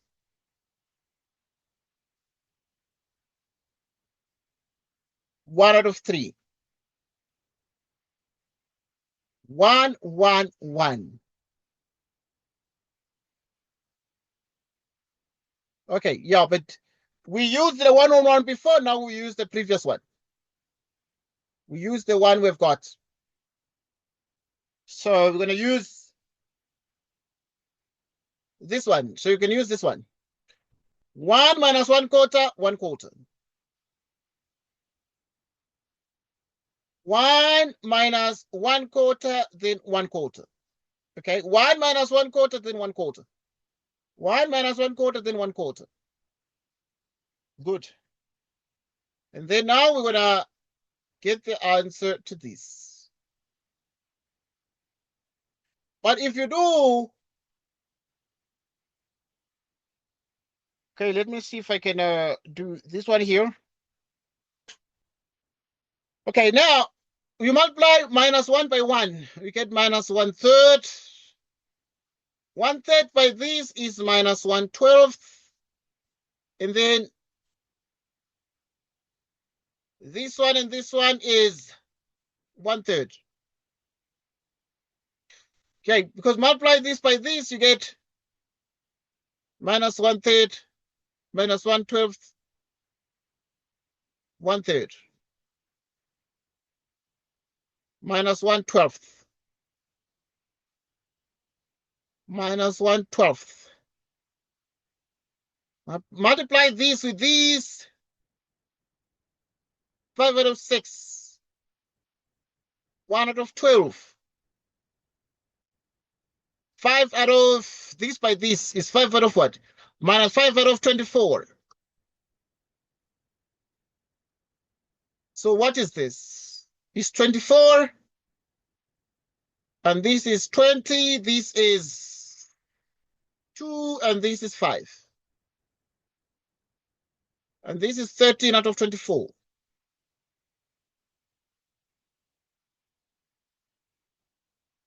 Right. Minus 1/3. Minus 1/12. 1/12. Minus 1/3.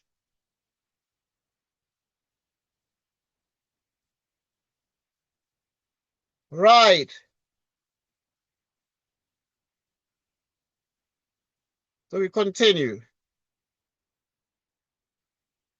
We continue.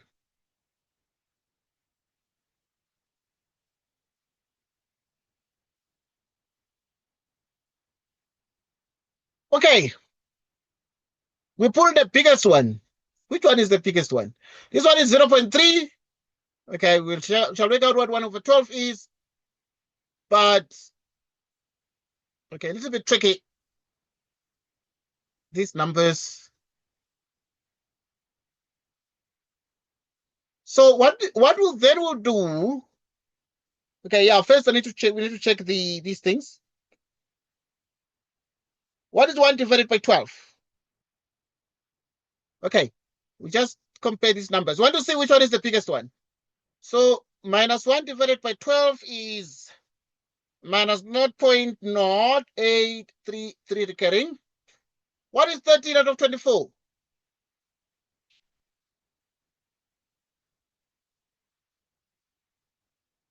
30 divided by 24 is what? 0.5.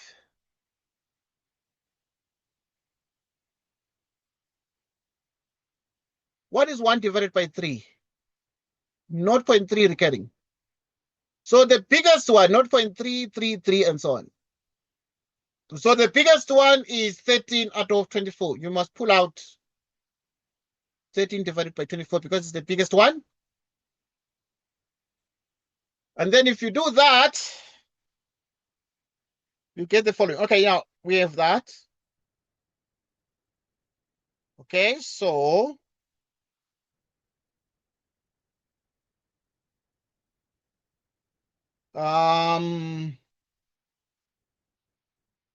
okay.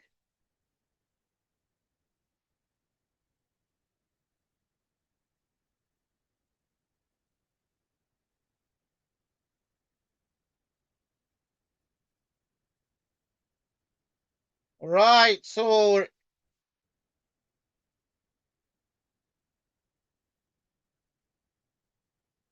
13 divided by 24.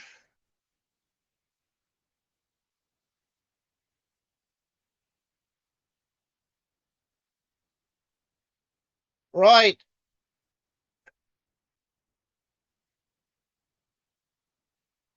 Okay, wait a minute. There's something I'm checking. I'm just doing some arithmetic on the side.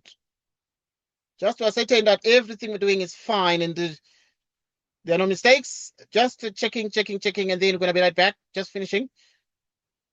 But I'm just trying to make sure arithmetic is all okay. What if when you do this, you're getting the same answers? You're not getting just some other answers that you don't want. Right. Okay, I need to check this one. I need to check this one. I need to check this one. Right, if you multiply, I think there might be a small error. I think this must be 17 out of 24. And the rest are fine, but let me just cross check again. Multiply 5 out of these, which is 5 out of 6. This with that is going to be plus 1 out of 12 minus 5 out of 24. Divide, you have 4, you have 20.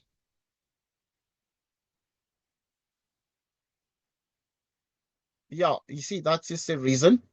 Because if you multiply, this is going to be plus. Yeah. So that this is going to be exactly, if you have 20 minus 5, you get 15 plus 2 is 17. Yeah. So they wanted to just check. So this one is 17. Not 13, but 17. So now I'll have to cross check.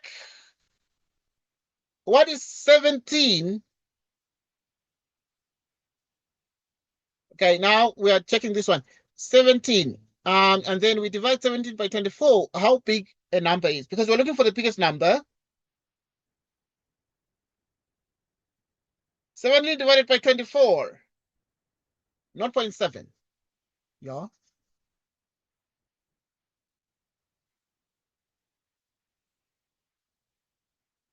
708.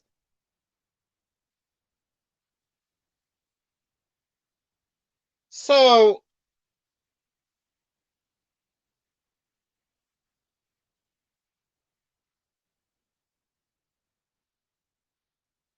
okay, yeah. The 0.7 is the biggest one. So we're gonna pull out the biggest one.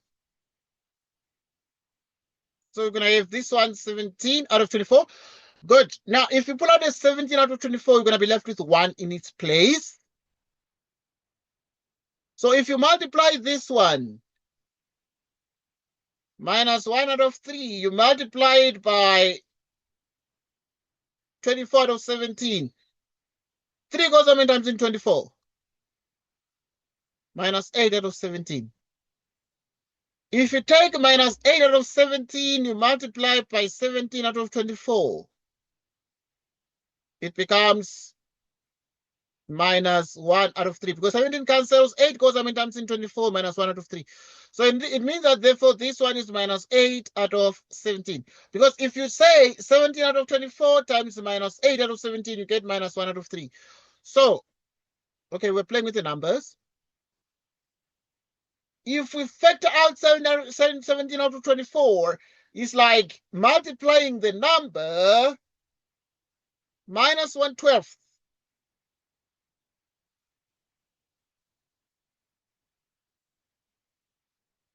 Minus 1/12 multiplied by 24 out of 17, which is minus 2 out of 17. Like this.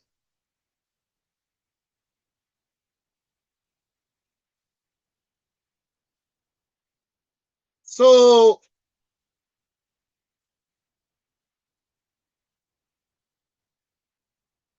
then you'd have exactly the following. You'd have exactly the following.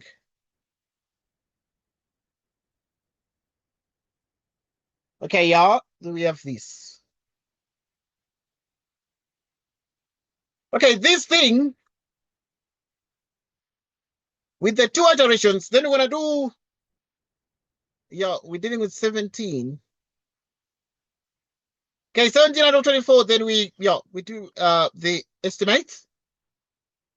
Okay, 17 out of 24 is 0.7083.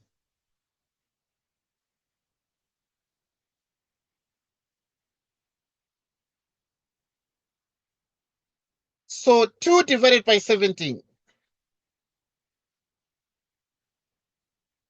minus 0.1176.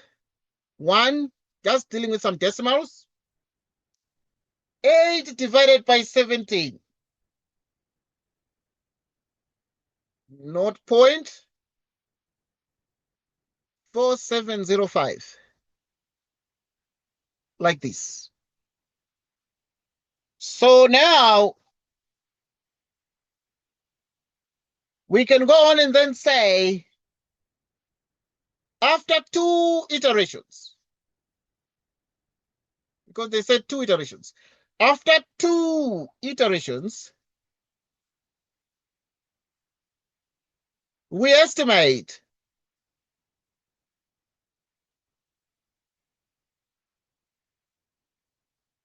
the dominant. It becomes the dominant, as much as it's the least, but it becomes the dominant eigenvalue of A inverse as this one is 17 out of 24, which is 0.7083. And the corresponding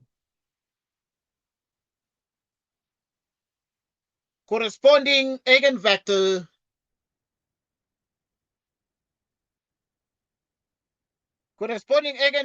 is x equals, you can write this one, minus 0.11761 minus 0.4705.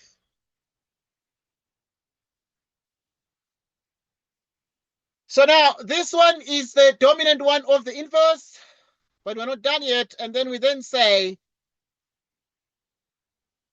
the eigenvalue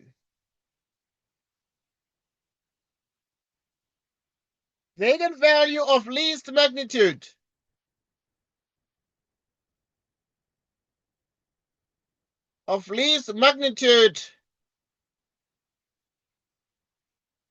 right, of least magnitude, right, the eigenvalue of least magnitude of A is therefore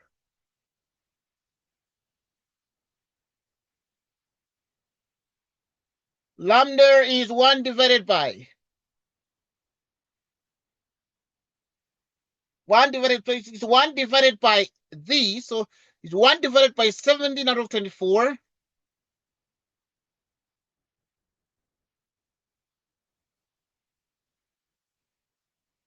which is 24 of 17,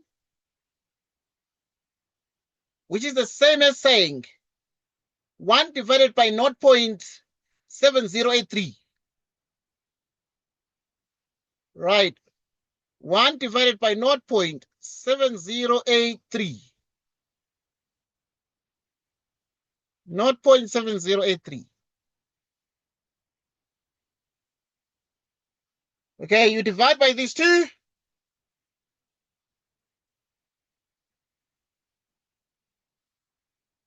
One divided by 0.7083. 1.4118 31145.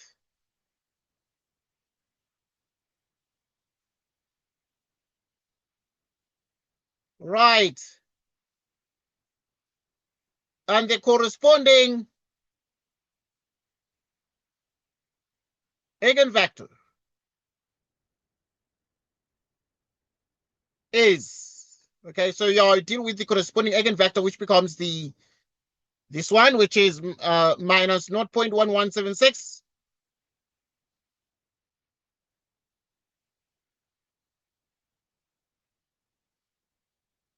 One minus 0.4705, minus 0.4705 is the same as the previous one, the eigenvector. Obviously, you see, the question we ask ourselves is, we have got the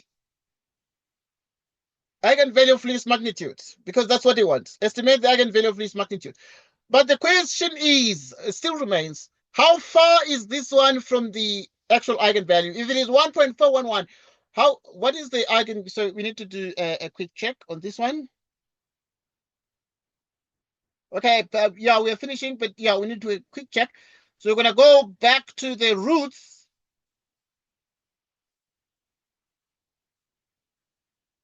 Right. Right.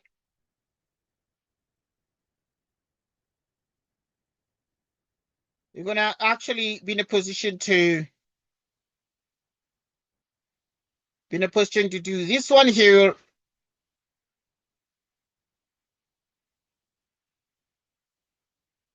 Okay, this one is not, it's additional to the solution. To look at the eigenvalues of the matrix A.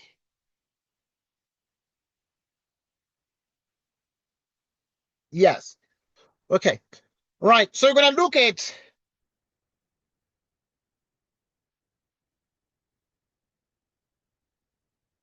A minus lambda I.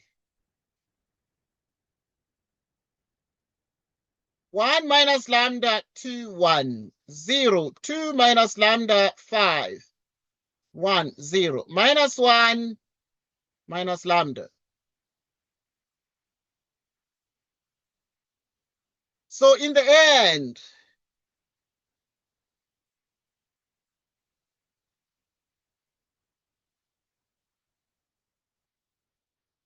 so that in the end, then you have the following.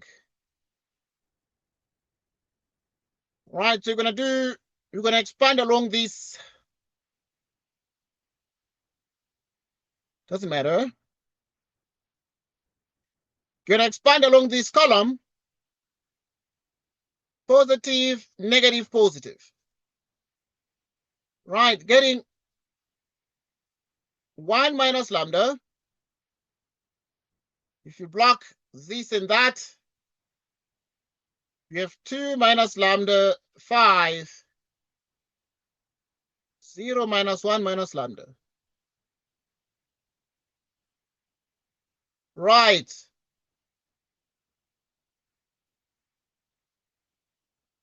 Okay.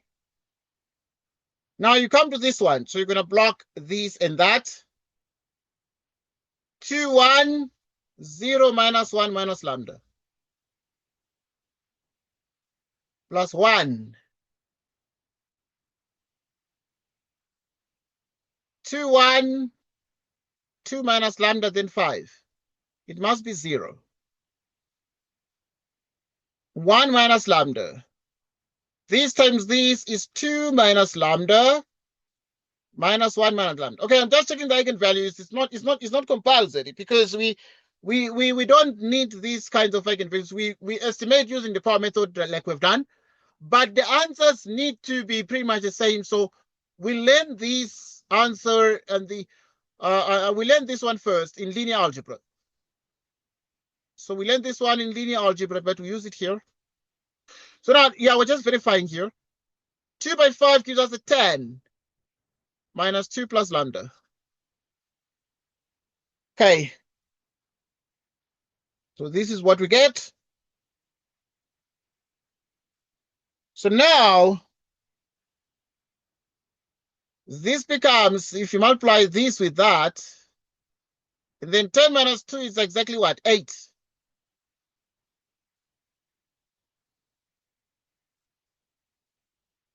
Which is minus 1 minus lambda.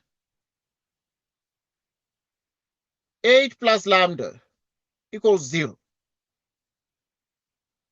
We need to solve for this one. Now, to be able to solve for this particular matrix, we need to find the eigenvalues and the eigenvectors of this. So we're gonna actually, okay, we are going on, please. There's something I'm checking about the eigenvectors of this. Right, so checking the eigenvectors.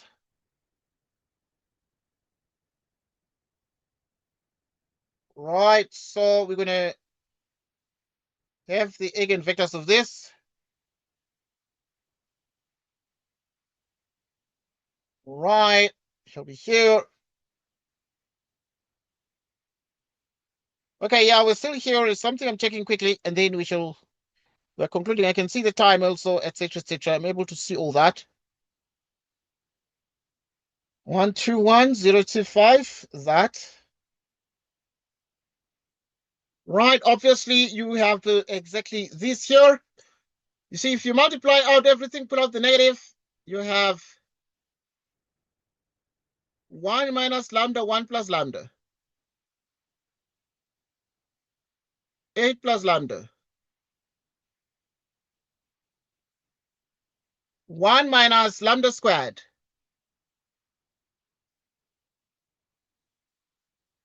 8 plus lambda. Minus 1 minus lambda squared.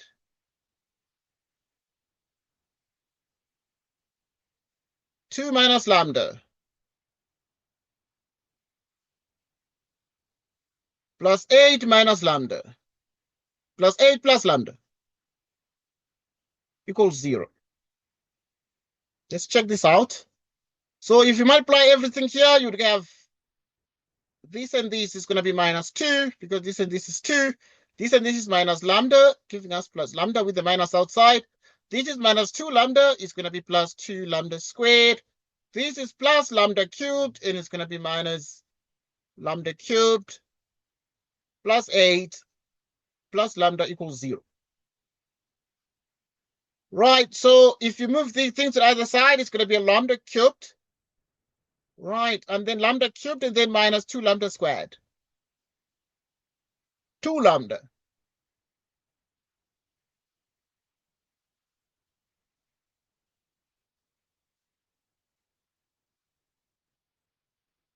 Okay, y'all, we can assist with this. 6. Okay, good. So now if you look at this very carefully and think about what can actually be achieved out of this. Right, so you have exactly this part here. Right, so we need to be able to get the following. Right. Okay, we are going on. There's something I'm quickly checking here. In as far as the ordinary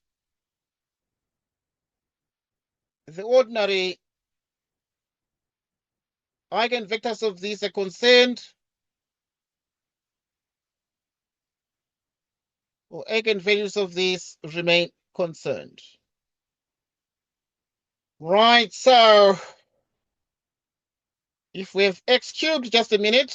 I'm just checking also on my device to make sure that everything ties up here and everything balances. And then we are concluding our discussion.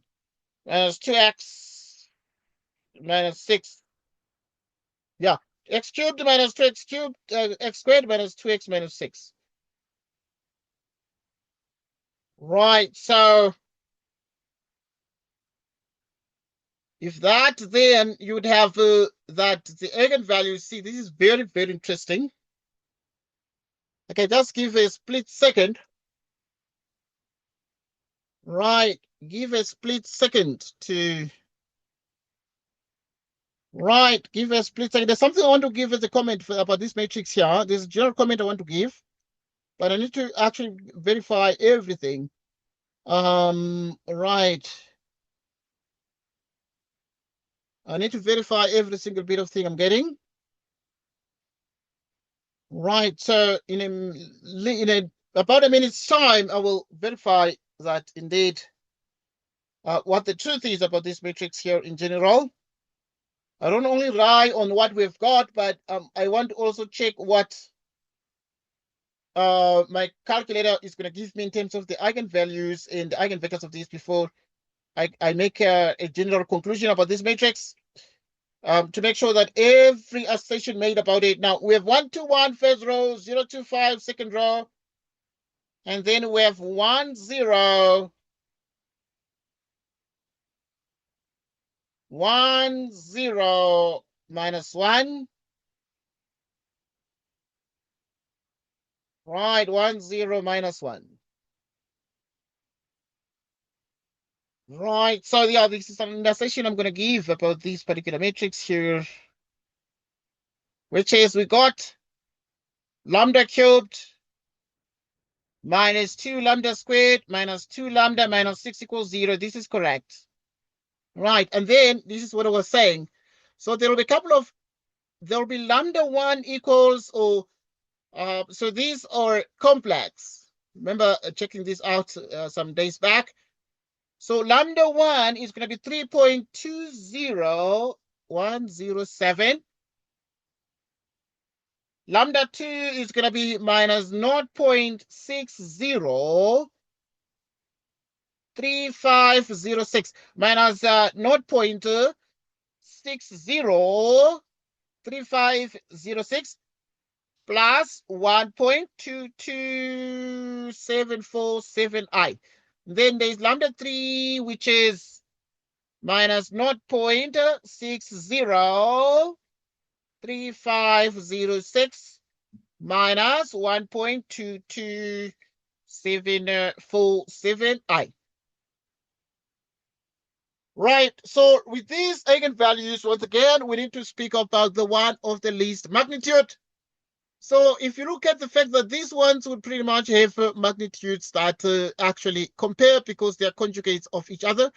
But this one is 1.32. What would the magnitude of this one be? So for instance, the magnitude of lambda 2 is going to be the magnitude of lambda 3. By the Pythagorean theorem, it's going to be the square of this one minus 0.603506. So you square.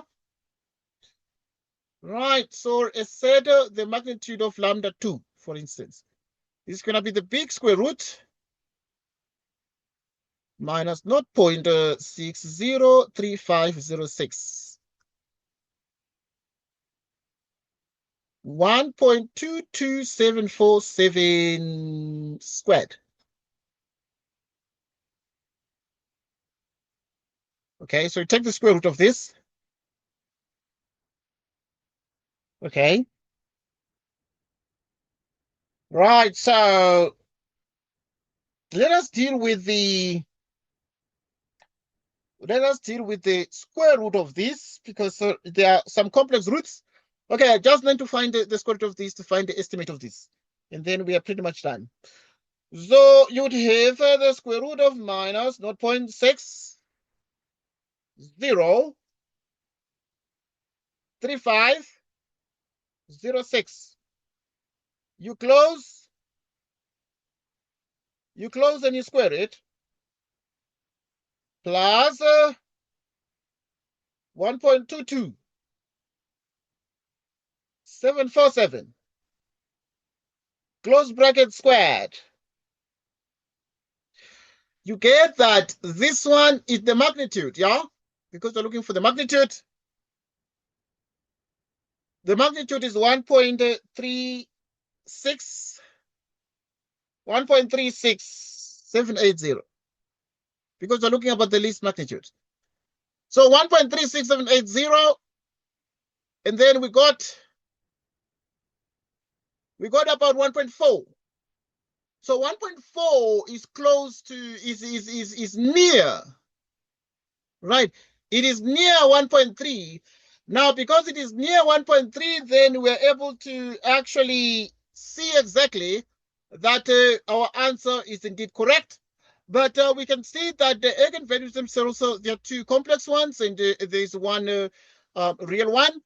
But we're able to actually see that indeed the power method has been used very well. It gave us an eigenvalue of this, which is corresponding eigenvector. And obviously, we're able to see that the magnitude of the one we've got is 1.36, which is the least magnitude. Yeah, these have the same magnitude, etc. So, yeah, we're done with this question. I think we must thank you for joining us. Yeah, it's a bit taxing, a bit time consuming, but you have already seen that it was a bit unfair because it was a lot of marks, but obviously a lot of marks, but time consuming. But obviously, it's a lot of marks, and therefore it's worth the time. It's worth the time. So, right, I want to thank you for joining us. It was awesome having this discussion. Just 17 after 12.